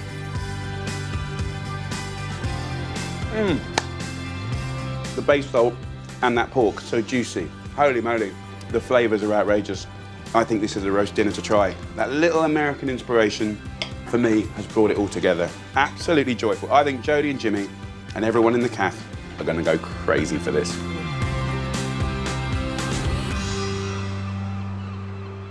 Down at the other end of Southend Pier, I'm taking a seaside classic and giving it a tasty twist. Guys, we're going to do an easy version of fish and chips, right? We love fish and chips, but the batter, the deep frying, it's a nightmare at home. But a mixed fish grill with beautiful flavoured butters, roasted chips, this is a meal to savour and feast on. Delicious. This is what I've got today. We've got squid here, which people go nuts for. Royal bream, filleted off the bone. Gorgeous. All of this is sustainable. Clams. And we got mussels, beautiful. We've got sardines, always fantastic value. And then if you want to spend up a little bit, you've got exciting things like the scallops, red mullet. But the key to a mixed fish grill is cutting and prepping all of the fish so it all cooks at the same time. So there's a couple of things time-wise that we can't shift. That's the whole sardine, because it's whole, so about 5 minutes in a hot oven. And then a clam or a mussel, about 4 or 5 minutes, okay? So these are our kind of gauge here. Then we need to kind of prep everything so it's going to cook at the same time. We've got our red mullet fillet here. Get a sharp knife and we can just gently score each part of the fish. So we're controlling the cooking time by scoring it. It's going to cook quicker. And also we can get seasoning in here. Then we can take our lovely royal bream. This fish is a little bit fatter than the red mullet. We can just score it a little bit deeper. And because this is quite a big bit of fish, we can actually cut it in half. 2 lovely chunks.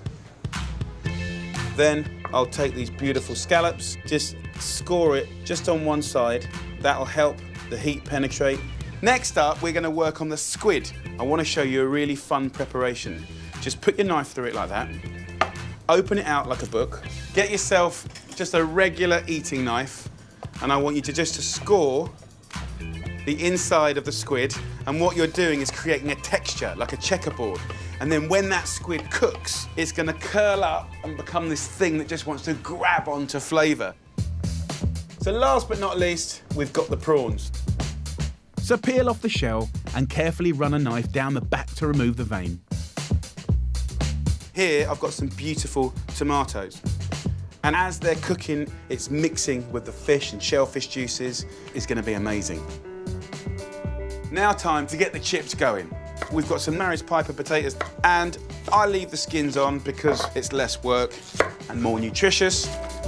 Parboil the potatoes for 5 minutes, drain and pop them in a roasting tray with a glug of olive oil and a few sprigs of rosemary, and gently toss together. And I'm gonna pop these in the oven for about 40 minutes until golden and crisp at 200 degrees Celsius, which is 450 Fahrenheit, and they're just gonna be beautiful. So look, the fish is now just waiting to be cooked, and we need to grace it with a beautiful flavoured butter. And the way I think about flavoured butters is there's a whole world of flavours you can have. And more so than that, we'll whack it in the freezer for a rainy day. So let's talk about combos, and let's talk about how to do it. So here, I have some butter. It's got to room temperature. That means that if I put pressure on it, it's malleable. We can kind of infiltrate this beautifulness with flavour. I'm gonna do the classic first. We're gonna start off with garlic, chives, parsley. We can get a lemon, and we can get that lovely fresh zest.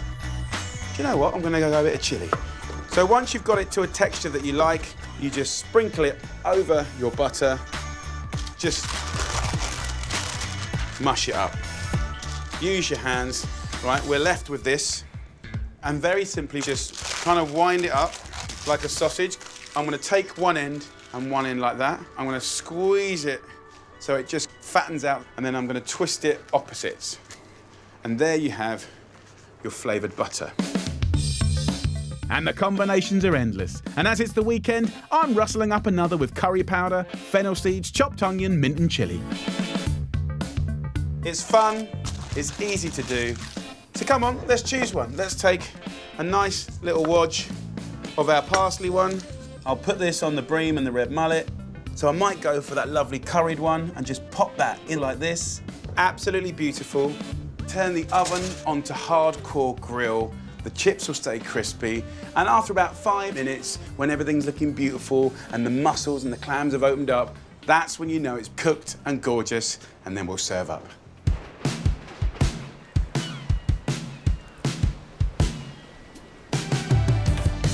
Look at the steam coming out. Oh, look at that! Yes! That is what it's all about. And our homemade golden roasted chips, delicious. But guys, look at this. It's a joy to behold and see all these juices. Oh my Lord. You can see that our little shellfish have all opened up. So let's have a little plate up. A lovely chunk of that royal bream. What a joy. We've got our mate, Mr. Prawn. Let's have a little try up. Oh, simple, so sweet. You've got the flavour of the garlic and the herb. You've got curried butter. So the palate is going from one flavour to another. Get a chip in there and get some of the juice. What a joy.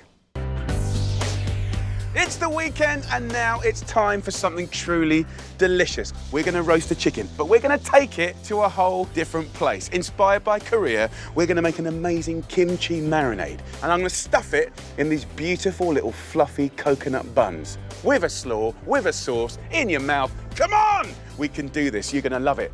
So, we're gonna start off with the marinade sauce.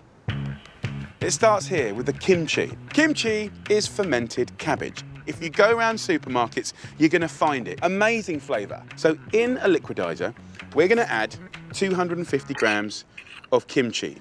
And then we've got another new ingredient that you can find in more and more supermarkets, and definitely Asian supermarkets. This is called gochujang. And it's made out of sweet peppers, glutinous rice, soya beans, chilies. It's like the backbone to so many Korean dishes. 2 tablespoons of that is enough. Then we're going to add 2 tablespoons of soy sauce and some rice wine vinegar. Then, to add a little bit of crunch, gently toast up some sesame seeds. 2 tablespoons of these and put them into the sauce. Then I'm going to save back the rest of these to scatter onto our chicken later. Let's do a little whizzing up. Oh! What I love about this is it's those ingredients whiz up and already we're in a place of deliciousness. This sauce here is going to have 3 roles. The first role is to go on our chicken as a marinade. So I'll put about 1/4 of that in there. And then we want to create the glaze and the sauce. And to kind of make that transition, I'm just going to add, 2 or 3 tablespoons of honey. That will give a nice sweetness. So just another quick little whiz. So pour half in a bowl for your dipping sauce and keep the rest for your glaze. So with a marinade, rub it around the bird, under, over, get right in the wings, get right in the legs, rub it all the way around. Now, we're going to roast this chicken for 1 hour and 20 minutes at 180 degrees Celsius, which is 350 Fahrenheit, and it's going to be gorgeous. Right, so now we're going to do the buns, steamed buns. They're light, they're fluffy. I'm using this tin as my measure. 1 tin of coconut milk to 2 heaped tins of self-raising flour. It works every single time. So move it around with a fork as much as you can until it gets too hard, and then we can use our hands and just knead it up. And that flavour of just very gentle coconut is sublime. What I'm going to do now is make about 10 to 12 little buns. Get your hand like a little cage. Put the palm of your hand down quite hard, and then as you pull your hand up, you make a little tight ball like that. Now get your dough and roll it out roughly around that big. But what we want to do is steam it like that. So it's like a little parcel that we can open out. Now, we don't want it to stick. So I'm going to take a little bit of greaseproof paper and a little sesame oil, and I'm just going to take a little dab on my finger and then put our beautiful steamed bun like that. The recipe's so simple that we can just spend a bit of love and care making these edible little kind of transport units that are going to go in your mouth. Lovely. Then after 1 hour and 20 minutes, have a little look at my friend here. It looks like a very gnarly, rustic, spiced up chicken. That leftover sauce that we had, do you remember we put the honey in there? That can now become like a glaze. So we can stick things to it, like the sesame seeds. And I'm gonna put it back in the oven, not to cook, the oven's now off. But that heat will just kind of tighten up that glaze, and that gives us like 10 minutes to steam up our buns and make our little slaw. This is gonna be amazing. I'm gonna place these buns 6 at a time in a layer of these steamers. The bread's gonna like rehydrate, it's gonna puff up. Put some water in a pan, get that boiling, and this goes on top. It literally takes 10 minutes to steam. Happy days. so onto the slaw. I've got some bok choy here, I've got some Chinese cabbage, some carrot, and I've got some spring onions, and I've got some chili. Add the zest and juice of 2 limes and a teaspoon of sesame oil. Now the last ingredient, chili flakes, and these are the sweet chilies that go in that lovely chili paste that we've used. They're not hot, they're actually quite sweet and very delicious. And then really finely slice these ingredients. Try and get it thin, not chunky. So just dress this up, almost like shake it in your hands. Let's bring the little party together. Out with the chicken, come on! I mean, look at that. It looks amazing. Imagine putting that on a dinner table. Come on, guys, get around. Dips, sauces, little bit of slaw. Let's have a look at the buns. Yeah! Right, enough talking. Let's eat. Let me show you how to make one of these buns. This is what it's all about. And I want to hit that with just a little bit of our sauce. Bundle it with a nice wodge of this slaw. So get chunks of the chicken. It's juicy and it's going to be messy. And look at that, my friend. A beautiful stuffed steam bun just for you. Right.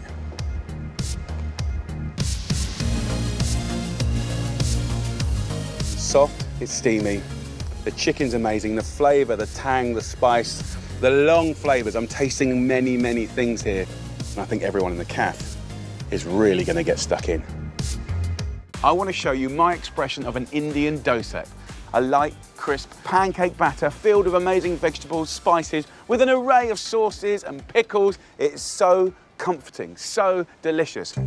So for this amazing dosa, you need an amazing fermented batter. It's very easy, but it's a 2-day process, and the fermenting might freak you out. Don't let it freak you out. The fermenting will give you texture, bubbles, and flavour like you won't believe. There's 3 ingredients that we're using here. You can get them in all the supermarkets. White rice, we've got the white split peas, otherwise known as urid dal, and then fenugreek, one of my favourite spices, very savoury and really fragrant. Cover with water and leave to soak for 6 to 12 hours until the grains have plumped up and softened. Then blitz it all together until smooth. So that's the batter made, and now we let the natural bit happen, the magic bit, the fermenting. You'll see, because you'll see bubbles, right? That will be flavour. As it's the weekend, we've got time to leave the batter to ferment overnight at room temperature so we can get on with the fun stuff. Now it's all about the filling, and I'm going to do one with potatoes, plantain and squash with amazing Indian flavours. We're going to begin the story with 1 tablespoon of coconut oil, a heaped teaspoon of mustard seeds, a teaspoon of fenugreek seeds, turmeric in the corner. I don't really want to over toast that. Then we're going to add these incredible curry leaves. Then finally chop a 10cm piece of ginger, 2 red chillies and add to the pan. Look at those colours, oh my Lord. And then we'll go in with 3 small red onions. The potatoes, it just kind of gives it that starchy stodge that I like.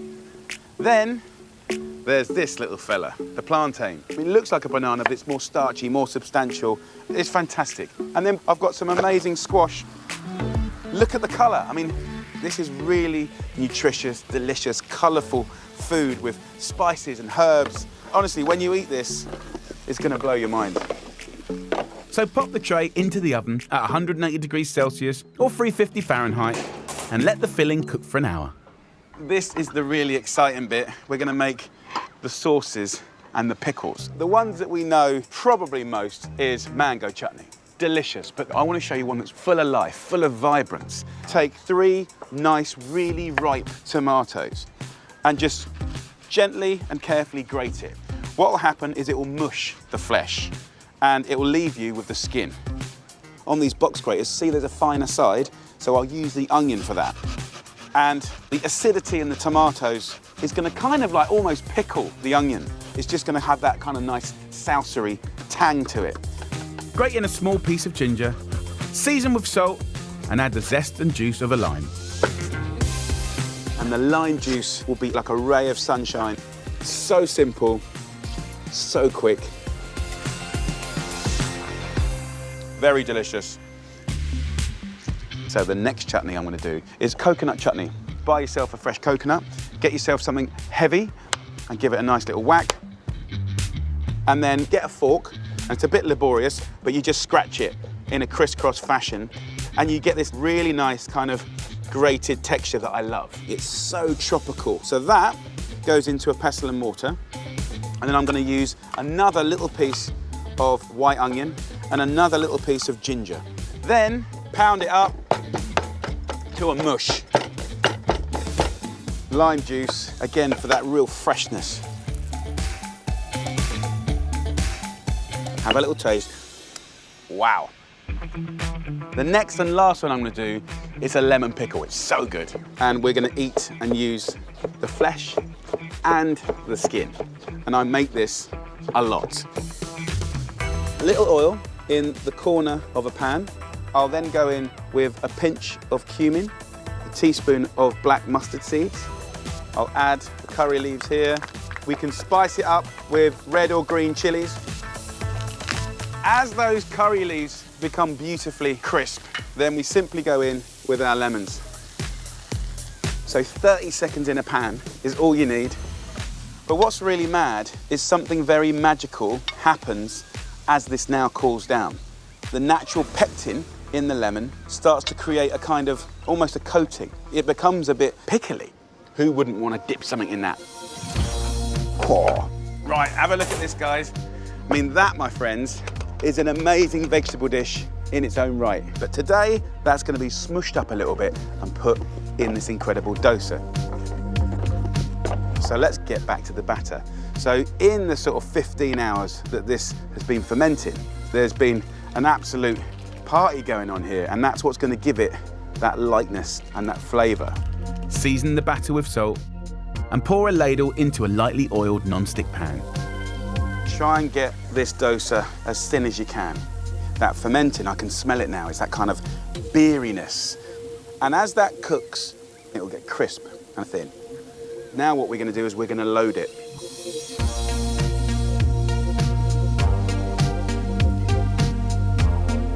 Wowzers. I mean, look at the thinness of this. And happy days. This is like no pancake you've ever had before. This, guys, is a dosa. Those intelligent, brilliant Indian flavors that I love so much. Right, enough talking. Let's do it. As I tear off little bits, I can go in and kind of take some of that tomato chutney and maybe a bit of, you know, the coconut. Mmm. Oh my Lord. Smiles all round. It's absolutely phenomenal. I don't even want to talk, I just want to eat. It's time for something truly scrumptious. Beautiful chicken katsu curry with a wonderful homemade curry sauce, coconut rice, a little pickle. Weekend dishes do not get more delicious than this. So it all starts here with the chicken breasts. Now, a chicken breast is fat on one side and skinny on the other. Now, we can fix that by putting some greaseproof paper on top, and by using your hand, we can smash the fat end. It will tenderize it, it will flatten it out and make it cook more evenly. Once you've done that, we're going to make the most delicious marinade. Very simple. Now, I'm using buttermilk. 250 mils goes in. It's going to give you a beautiful creaminess, acidity. To this, I'm going to add 2 cloves of garlic, and I want to crush it straight in. We're going to add curry powder, 2 teaspoons. So mix this up. So the breasts are now going to go straight into that bowl, and we'll just give it a little mix around. If you leave that for about 2 hours, amazing. If you leave it overnight, oh my Lord, different level. Now, time for the curry sauce. It's full of flavour. It's going to taste a million miles better than anything you've got from a takeaway. So look, in a pan, we'll go in with some oil. We're going to add some onion, a carrot, a nice thumb-sized piece of ginger, 2 cloves of garlic. So get the onion chopped up as fine as you can. Finely slice the garlic, so nice, fragrant beginnings. And then the ginger. Fresh ginger is really going to lift this dish. Then roughly dice the carrot and finely chop a bunch of fresh coriander stalks, keeping the leaves for later. Look at those colours. And to this, right now, I'm going to add spice. So first up, curry powder, 1 teaspoon. Then garam masala, 1. And then the amazing turmeric goes in. Fry over a medium-low heat for about 15 minutes until the veg starts to caramelise. So look, guys, we've got colour happening here, and it's that commitment to the colour that's going to give you flavour. So a couple of dessert spoons of plain flour goes in. So the flour acts as a thickening agent, and a nice big heaped teaspoon of mango chutney to get that balance of spice and sweetness. And now we're going to add some water. So just simply boil and simmer this to the consistency that you like. If, however, you wanted to pimp it up with a little bit more spice, you can absolutely take some fresh chili and just finely slice a little bit. And that, my friends, is your next go-to easy curry sauce. Absolutely delicious. Oh, right, this comes off the heat. The next bit is perfect, fluffy coconut rice. So into the pan with a mug of basmati rice and 2 mugs of boiling water. And then add 2 tablespoons of coconut cream. This is going to give you incredible flavour. And then all I want to do is season that with a good pinch of salt, and you can add just a half a lemon in the top. Leave the rice to simmer away for 10 minutes or until the water has evaporated. And it's time to make a quick pickle. So finely slice a red onion, carrot and some chilies, then squeeze the juice of a lemon, season and mix together. Because there's a lot of lemon juice in there, it will start to pickle the onions, the carrot and the chili. And then what I do is just grab the coriander leaves and just tear it on top. Pickle done, and we can get on with preparing the chicken. Let me show you how easy it is to breadcrumb. Just take your chicken like this and place it in panko breadcrumbs and then apply some weight. The buttermilk will act like glue and we'll get an amazing coating. You want to add about ½ centimetre of oil. Get that nice and hot. When it starts to shimmer, we're going to go in with the chicken. You want it on a kind of medium-high temperature, about 4 minutes on each side until golden and crisp. Now, let's turn it. Look at that, proper crispy. Oh, yes. We're good to go. Put the rice on the plate. I'm gonna get my chicken and just slice it up. But you've got that lovely, crispy chicken. Pearly white, crispy outside, but still juicy. Happy days. Look at that. I like to get a bit of that curry sauce and put it over the rice and the chicken, and then get that amazing pickle. That is a little thing of joy. Only thing left to do, eat it.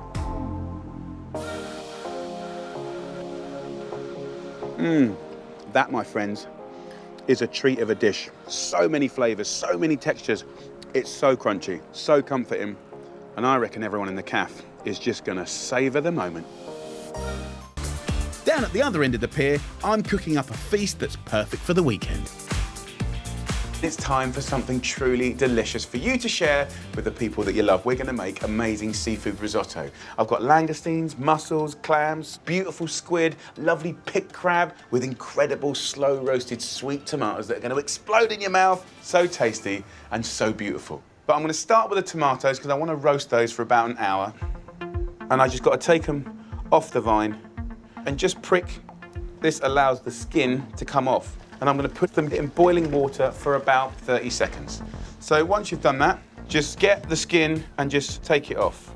By removing the skin, we're opening up the tomato to flavor. And by slow roasting them, we're gonna make them like little explosive, sweet, tomatoey bombs of goodness. Take the skins and actually put them to the side. I wanna add a few fragrant things. Let's take a couple of cloves of garlic and just finely slice it. Give it a nice season with some sea salt, some lovely olive oil, and I'm gonna take some rosemary and just toss it up like that. It already smells amazing. And I'll cook those for about 45 minutes to an hour at about 170 degrees Celsius until they're gorgeous and sweet. So next, I'm gonna start the risotto, and the base is called a sofrito, which traditionally is onion and celery. But in this story, I'm adding a little friend, fennel. It's so good with seafood. Finely chop the onion, then celery. I've clicked back these outer stalks. We can use that in our stock, but the base, that's the heavenly part. It's dense and delicious. But then these yellow leaves, we'll click these off, sprinkled at the end. This is gonna be amazing. Look at that, beautiful. So I'm gonna take about half of this fennel. It's one of my favorite vegetables. So look guys, that's the beginning of the story. That's the sofrito. And we're just gonna slowly fry this off, and we'll let that sweat for about 10-15 minutes until it's sweet and intense and delicious. So next up, the very special spice, saffron. By weight, still one of the most expensive products in the world. And these are the little stamens of the crocus. But what amazes me is how just that can make a difference to a plate of food. So just grab yourself a little dish, and I'm gonna use boiling water from the tomatoes, and as that infuses, the smell and the colour are gonna transform this water. Extraordinary. I'll let that continue to infuse So let's prep some fish, guys. This seafood risotto, I'm going massive today. So I've got crab, I've got langoustines, right? So what we can do very simply is take the tail off. We can just squeeze it into itself. We can just peel that and get that lovely sweet meat out. I'm just gonna slice them up. Then let's get our squid. Just take the time to finely slice it, make it delicate. We've got amazing seafood in Britain. There's so much of it. We've got mussels, we've got clams, we've got crab. All nice and sustainable. What a beautiful celebration of British seafood. Amazing. I now want to show you how to make a fish stock. In these shells are loads of flavors and natural oils. The smell already is incredible. Also, we can add some fish bones. Now, if you go to a fishmonger's and ask for some fish bones, full of flavor. And then we'll go in with all those offcuts. Nothing's going to waste. It's all flavor. You can put in a few herbs, bay leaves, all the little burnt bits. Kiss it with a little wine, and it will start to clean the bottom of the pan. Let the wine cook away, and then simply top up with water, just to cover. So I can now go back to the sofrito. Just look at that. So I use about 4 handfuls of rice. This is cannaroli, full of starch, and that starch equals creaminess. And the first thing the rice does is get onto that lovely sofrito and the oil. That's the first welcoming party. It's good. I'm then going to add wine. I'm using rosé. So we'll go in with a little half glass, and we want to cook it away. So the stock is ready to go. Grab a ladle of stock and pour it in, and then using the wooden spoon, we're massaging that starch out, and that's the creaminess, and that's kind of the effect that you want. So every time that stock cooks away and you plump up the rice, then we'll add another one. The minute you start adding that stock, it's about 18 minutes away. I'm going to take this incredible infusion of the saffron. We're taking this white, humble rice to quite a kind of royal level. As that comes back up to temperature, the shellfish goes in. Keep stirring. The smell is amazing. But now I'm going to go in with the squid, the crab, and the incredible langoustine. This takes about sort of 1.5 minutes. I don't want to overcook those. The clams and the mussels are really opening up. What a joy. Anyone's shut tight, you can just throw those away. And as it's kind of getting to its final cook, I'm going to beat in some butter. It's sweet and creamy. So we'll take this off now. Parmesan goes in to season it. So you might think I'm going to serve it up right now. No. Shake it, taste it. Oh! But hold yourself back. Lid on top. Relax. And Nonna told me this. It's very important. She was right. They're always right. So, 1 minute.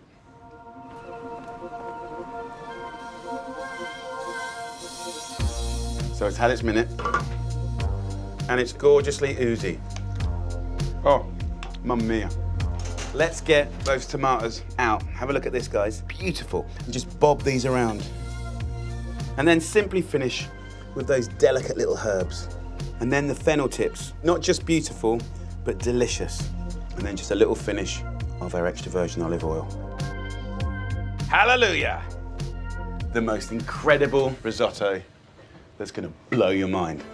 Let's have some.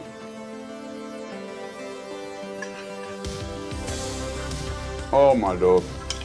Delicate seafood. That explosion of sweet tomato is another level. The rice is so comforting. It's really oozy. But then every mouthful is different, right? You might get a little bit of clam, you might get a little bit of mussel. Such joy. I'll tell you what, that is a very, very special dish for a very special guest. At the weekend, I like to do things that make you feel like celebrating food, getting excited, really getting your taste buds going. And actually, it doesn't always have to be posh. We're gonna make the most incredible British burger, the most amazing homemade patty, red Leicester burger sauce, pimped up with pulled oxtail. A British burger like you've never seen before. We're gonna start with oxtail. And before you run away and say, no, you've got to stay with me on this because it's next level stuff. So I've got 1 kilo of oxtail here. You can get it in any butcher's. So some basic seasoning with salt and pepper. And then we're gonna go into a pan and we're gonna brown it off. So you have the benefit of the bone and the marrow, and it gives you a kind of depth of flavour that's amazing. Let's get it really dark and golden and gorgeous. I want this amazing ultimate British burger to represent Britain. Cue the music. That's enough. And I want it to have texture, so patty, melted cheese, pulled meats. But when we put it together with the burger sauce, I want to be able, wait for it, to dip it in gravy. Filthy. I love it. So that's going to make the pulled meat and the gravy. So as that cooks, I'm going to add some onions and a really good shake of Worcestershire sauce. And then what I want to do, because remember we are doing a gravy, 4 tablespoons of flour. So I'll take the oxtail out now and put it into a little casserole pan, just caring enough to start getting colour even on the flour. And it's all going to add to the richness of the gravy. A little seasoning and 1.5 litres of vegetable, chicken stock, beef stock, whatever you got to hand. So let's just take that stock over the oxtail. And then I'm just going to cover it in a little greaseproof paper and then bring in the tin foil, cover it nice and tight like that, into the oven at 180 degrees Celsius, 350 Fahrenheit, and just let that oxtail slow cook for 3 to 4 hours until the meat falls off the bone. And this is going to give you loads of time to get on with your weekend, go do some stuff, knowing full well that something very special is about to happen. So when the time is up, have a look at that, guys. Oh, it smells so good. And you know what? It reminds me of my dear old nanny Betty. She used to love cooking this. The meat just falls off the bone. It is so, so good. Here is the gravy, by the way.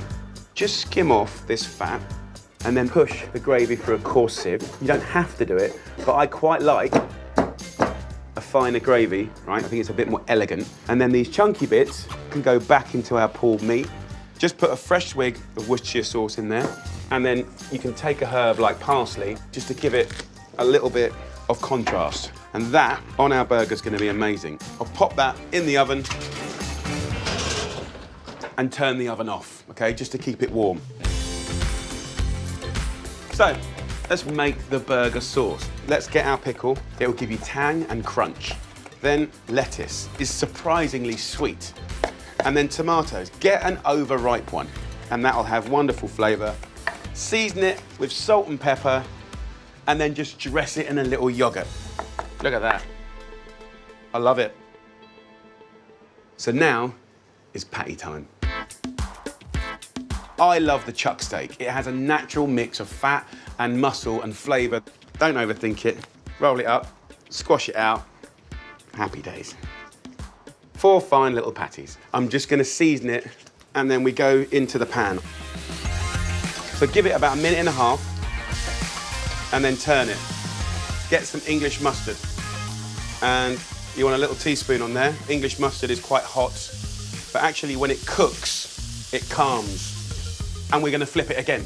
So it's going to have 4 turns. 1.5 minutes, brush, 1.5 minutes, right? And then just lay your red Leicester cheese over the top. And now, very importantly, find a little lid to put on top. The great thing about that bowl is it creates like a little bit of steam that just makes the cheese ooze.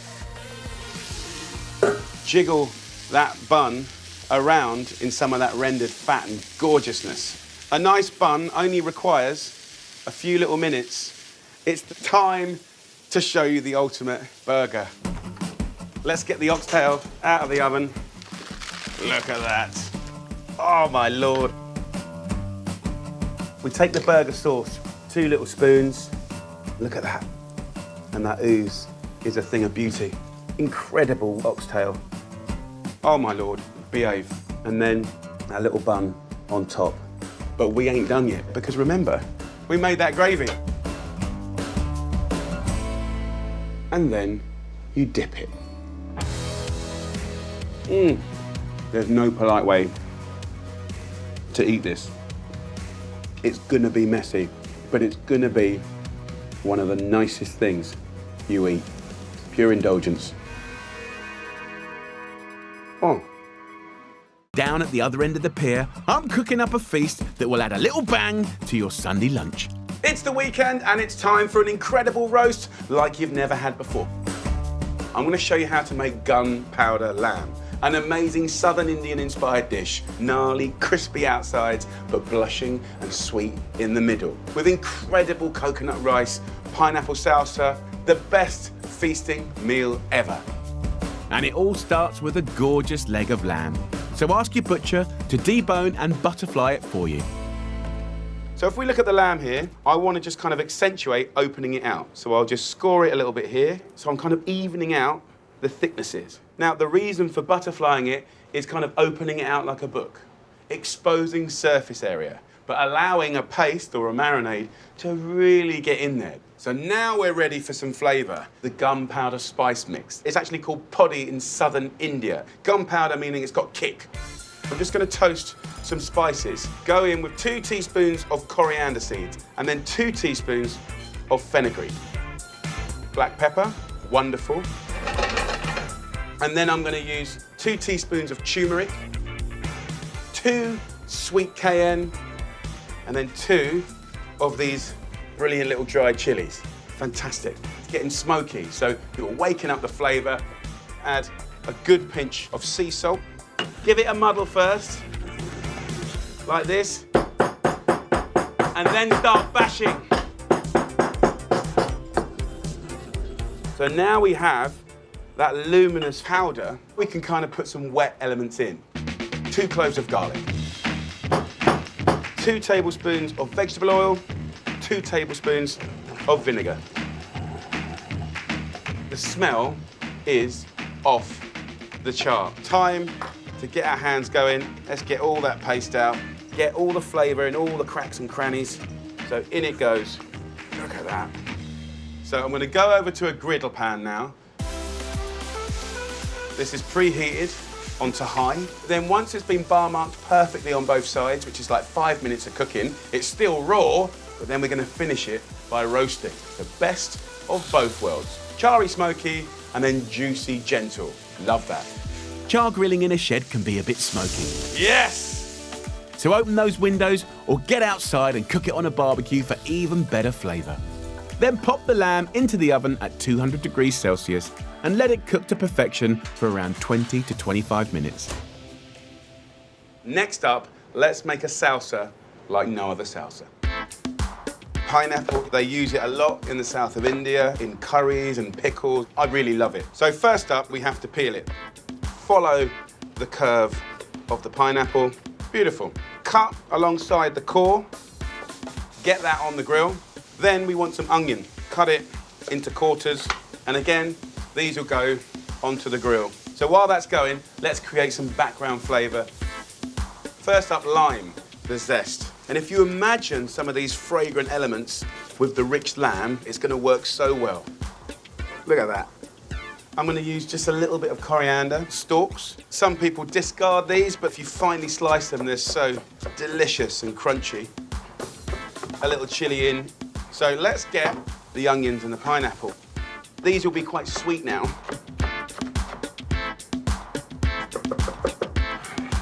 Look at that. So, salsa done.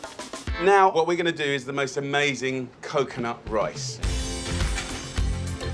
A tablespoon of vegetable oil goes in, then go in with a couple of teaspoons of mustard seed. Then we go in with curry leaves. And as they're frying, I'm going to get a couple of chilies, scrape the seeds out. That's removing most of the heat. And then in there we go too. So let me give you a fail-safe rice quantity. So for 4 people, you want 1 builder's mug of rice. Now, to every cup of rice, you want 2 cups of water.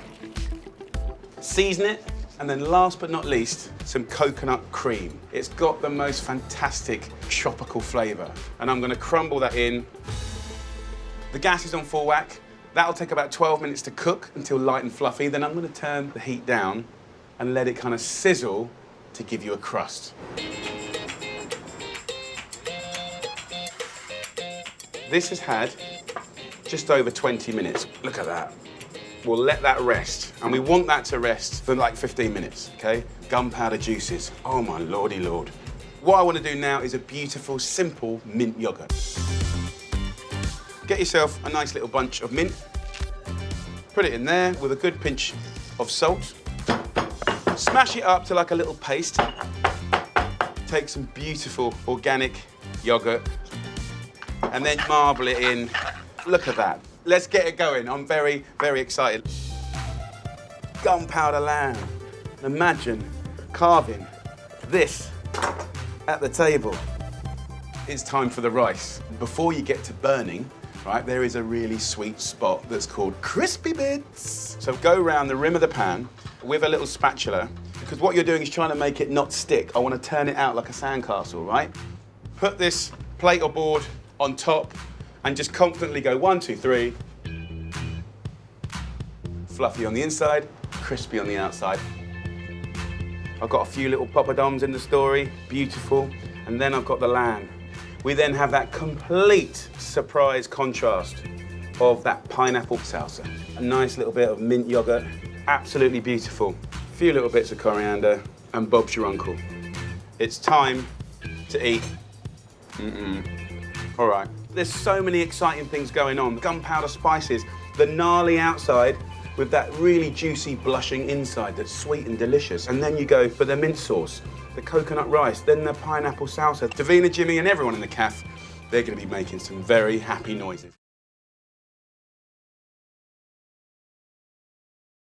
Time to do something incredible that you're gonna love, something a bit special. We're gonna make homemade ravioli with smashed potato, sweet onions, radicchio, fontina cheese, and parmesan. Little edible parcels that people are gonna go mad for. So it all starts with the filling, and this filling is a different one, right? It's actually a potato filling. Take 2 potatoes, give them a little stab up with a fork, and then we're gonna throw them straight into the oven at about 200 degrees Celsius for about an hour. And then the rest of the filling is super, super simple. Take a red onion, cut those into quarters with some radicchio. It's an Italian salad leaf. It's bitter and crunchy. I want to season this with salt, pepper, nice extra virgin olive oil, and a generous drizzle of balsamic vinegar. Got some lovely thyme here, and that's going to be amazing. Get some greaseproof paper, tuck that up into bed. So, let that roast away for about 40 minutes to an hour, and then both of them will be raring to go. But of course, to wrap that filling, we need the pasta. So, in a bowl, add 400 grams of pasta flour, and then in there, about 70 grams of semolina. And then we're gonna use 12 egg yolks. So what we get is pasta that is silky. I mean, look, the point of making your own pasta is to do something exceptional, something extraordinary. So last one goes in, happy days. Add a little bit of water, and you can add just a little bit of oil. And then we'll use a fork to start off with. You want it tacky, but not sticky. You want it pliable and malleable, but, you know, not hard. If it's too hard, add some water. If it's too wet and sticky, add some flour. Easy. Now that we've got a nice little texture in this bowl, let's knead it. So put your weight into it, push it away, bring it back. There's no real right or wrong way to do it. Once you've done that for about 5 minutes, what you'll have is an amazingly silky, elastic dough. And if you touch it, you can see it bouncing back. So what we need to do is now let it relax. So cover it in a damp cloth or a little bit of cling film. So wrap it up like that. That'll be ready in about half an hour, 40 minutes, and then we can make ravioli. Once cooked, take the fillings out of the oven, finely chop the radicchio and onion, and scoop out the potato from their skins. And then cheese is going to be what kind of makes this sort of holy trinity of flavors. So I'm using Parmesan, but I'm also using Fontina. But the nice thing about this is you can use any cheese you can get your hands on, as long as it melts nicely and it tastes delicious. Mix it all together and season to perfection. Take chunks about this big. Just roll them into little balls. And of course, the size of your ball will control the size of your ravioli. So now for the exciting bit. It's very, very simple. I use the pasta machine, and I think that is much, much easier and more consistent. So for the first couple of goes, go on to the widest setting, roll it through, fold it in half, and lightly flour it. And then each time we run it through, we'll go down a notch. So every time you take it down a notch, you're making the pasta sheet thinner and thinner. There is our lovely sheet of pasta.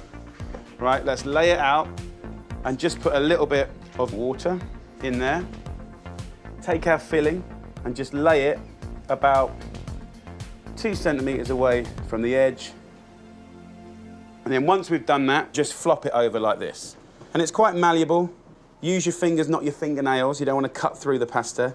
Use the little curve of your finger to just, you know, slowly hug around that ravioli and go from one side to the other. And then we use our cutter or our knife to just clean up the edge all the way along the length, in between the gaps. And here is your homemade ravioli. That, my friends, is a thing of beauty. We're going to put this into boiling water for about 2.5 minutes. We'll season that water with salt. Now, while that's cooking, what I want to do is toast off some hazelnuts on a medium heat, right? I'll put them into a pestle and mortar. Just pound up half of the nuts to a powder and then just crack some. Then I'll go into the pan with a little olive oil and then some thyme. Then I want to take just a little bit of butter. I'm going to take those delicate ravioli and a little bit of the water into the pan. And the water and the butter will emulsify. Let's plate it up. And you can see how delicate that pasta is. Look at that. Put some of that lovely butter around the plate. Get some of those hazelnuts. And then, a bit of Parmesan. And that, my friends, is a ravioli worth savouring. So let's get in there. Oh my Lord. Flavour explosion. The feel of that fresh pasta is like nothing else. It is so silky. And the flavour you get when you first put it in your mouth is that thyme, butter and hazelnut. So it's quite light and tangy. But then when you bite into that dark middle, it's bassy, it's bitter, sweet, like gorgeous cheese. They are the silkiest, smoothest little mouthfuls of joy that you're ever going to eat. Down at my beach hut, I've got a great little recipe that gives you a whole new way to cook your meat and all the trimmings. It's the weekend and I want to show you a lovely feasting dish that we just love at home, poached chicken, with broth that is absolutely to die for. Noodles, dumplings, supercharging it with loads of veggies. It's a brilliant sharing dish that's not only comforting, but super healthy as well. So first up, we start with this. A nice 2 kilo organic chicken into some cold water. And then I want to flavour this water up using juniper berries. This is the flavour of gin. Just by crushing them in your fingers, you can get that into the water. Add a little salt, and then next, herbs. Just pick any nice woody herbs you can get your hands on. Rosemary, thyme. Grab it in a nice little bunch like this, and I'm going to poach that gently for 1.5 hours, giving you loads of time to sit back, relax, and enjoy the weekend.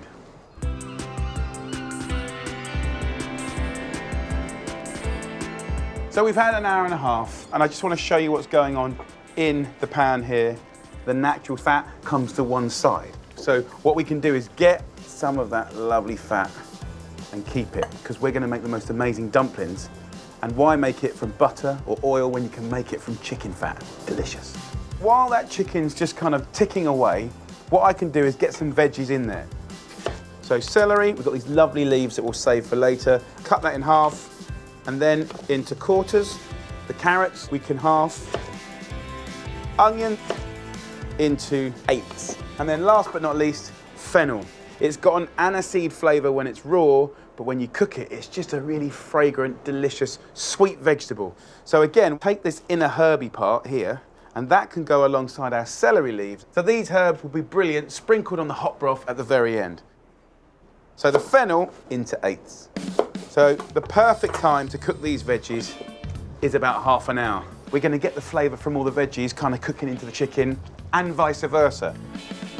So next up, we're going to make the most beautiful little dumplings. So it starts with 120 grams of matzo meal. You can get it in all the supermarkets. Add 4 eggs to that, and this makes the most fantastically light and delicate dumpling that sucks up the flavour from the chicken broth, and that is what it's about. Season up with salt and pepper, and then this fat that we've skimmed off the chicken. We're going to absolutely utilise as much of that flavour as possible. Give it a good little mix up. Get a little matzo meal on my board here, like that. So roll the little dumplings with slightly wet hands, and you'll get a lovely little ball, just like that. And as they sit on the little extra dust, it'll absorb it and almost create like an outside coating. Rolling, rolling, rolling. That is the dumplings done, but I do want something to spice up my life, right? So I want to show you how to make homemade mustard and some homemade horseradish sauce. So the homemade mustard is really simple. You just get it dried in a little tin like this, season it up with some salt, and then I think the important thing is that we use really nice vinegar. You know, when you go shopping, have a little look. There'll be cider vinegar, you know, white wine vinegar, and you really do get what you pay for. And we just kind of keep mixing it, get the consistency that you want. It's delicious. Really, really good. So next, horseradish sauce. If you ever get the opportunity to buy a chunk of horseradish, please go for it. Just peel the outside like that, then get a fine grater and just have a little grate up, and then add it to either yogurt or creme fraiche. This is going to be a horseradish sauce with attitude. Now I want a bit of acidity there to sort of balance it, and I'm going to use a lemon.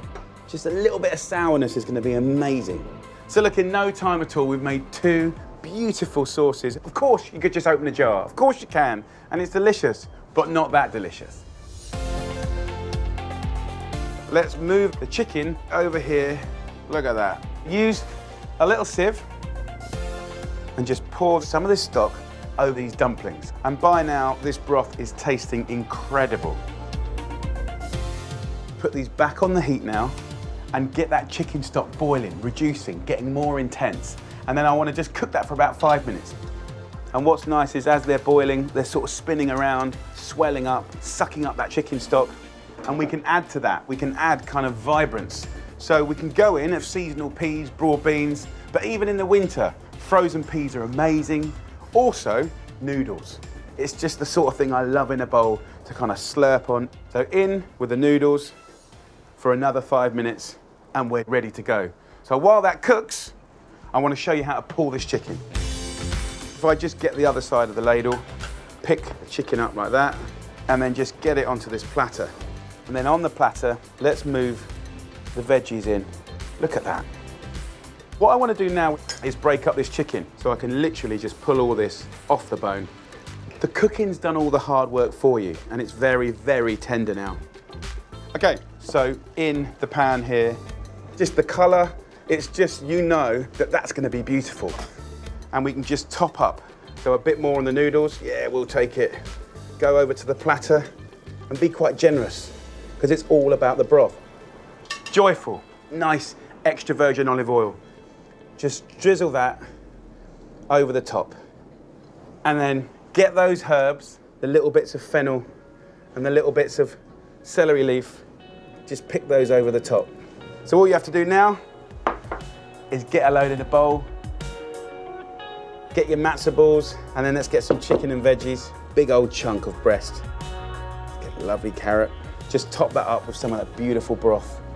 And then in my bowl, a nice little hit of that mustard and horseradish. This is literally one of my favorite things to eat.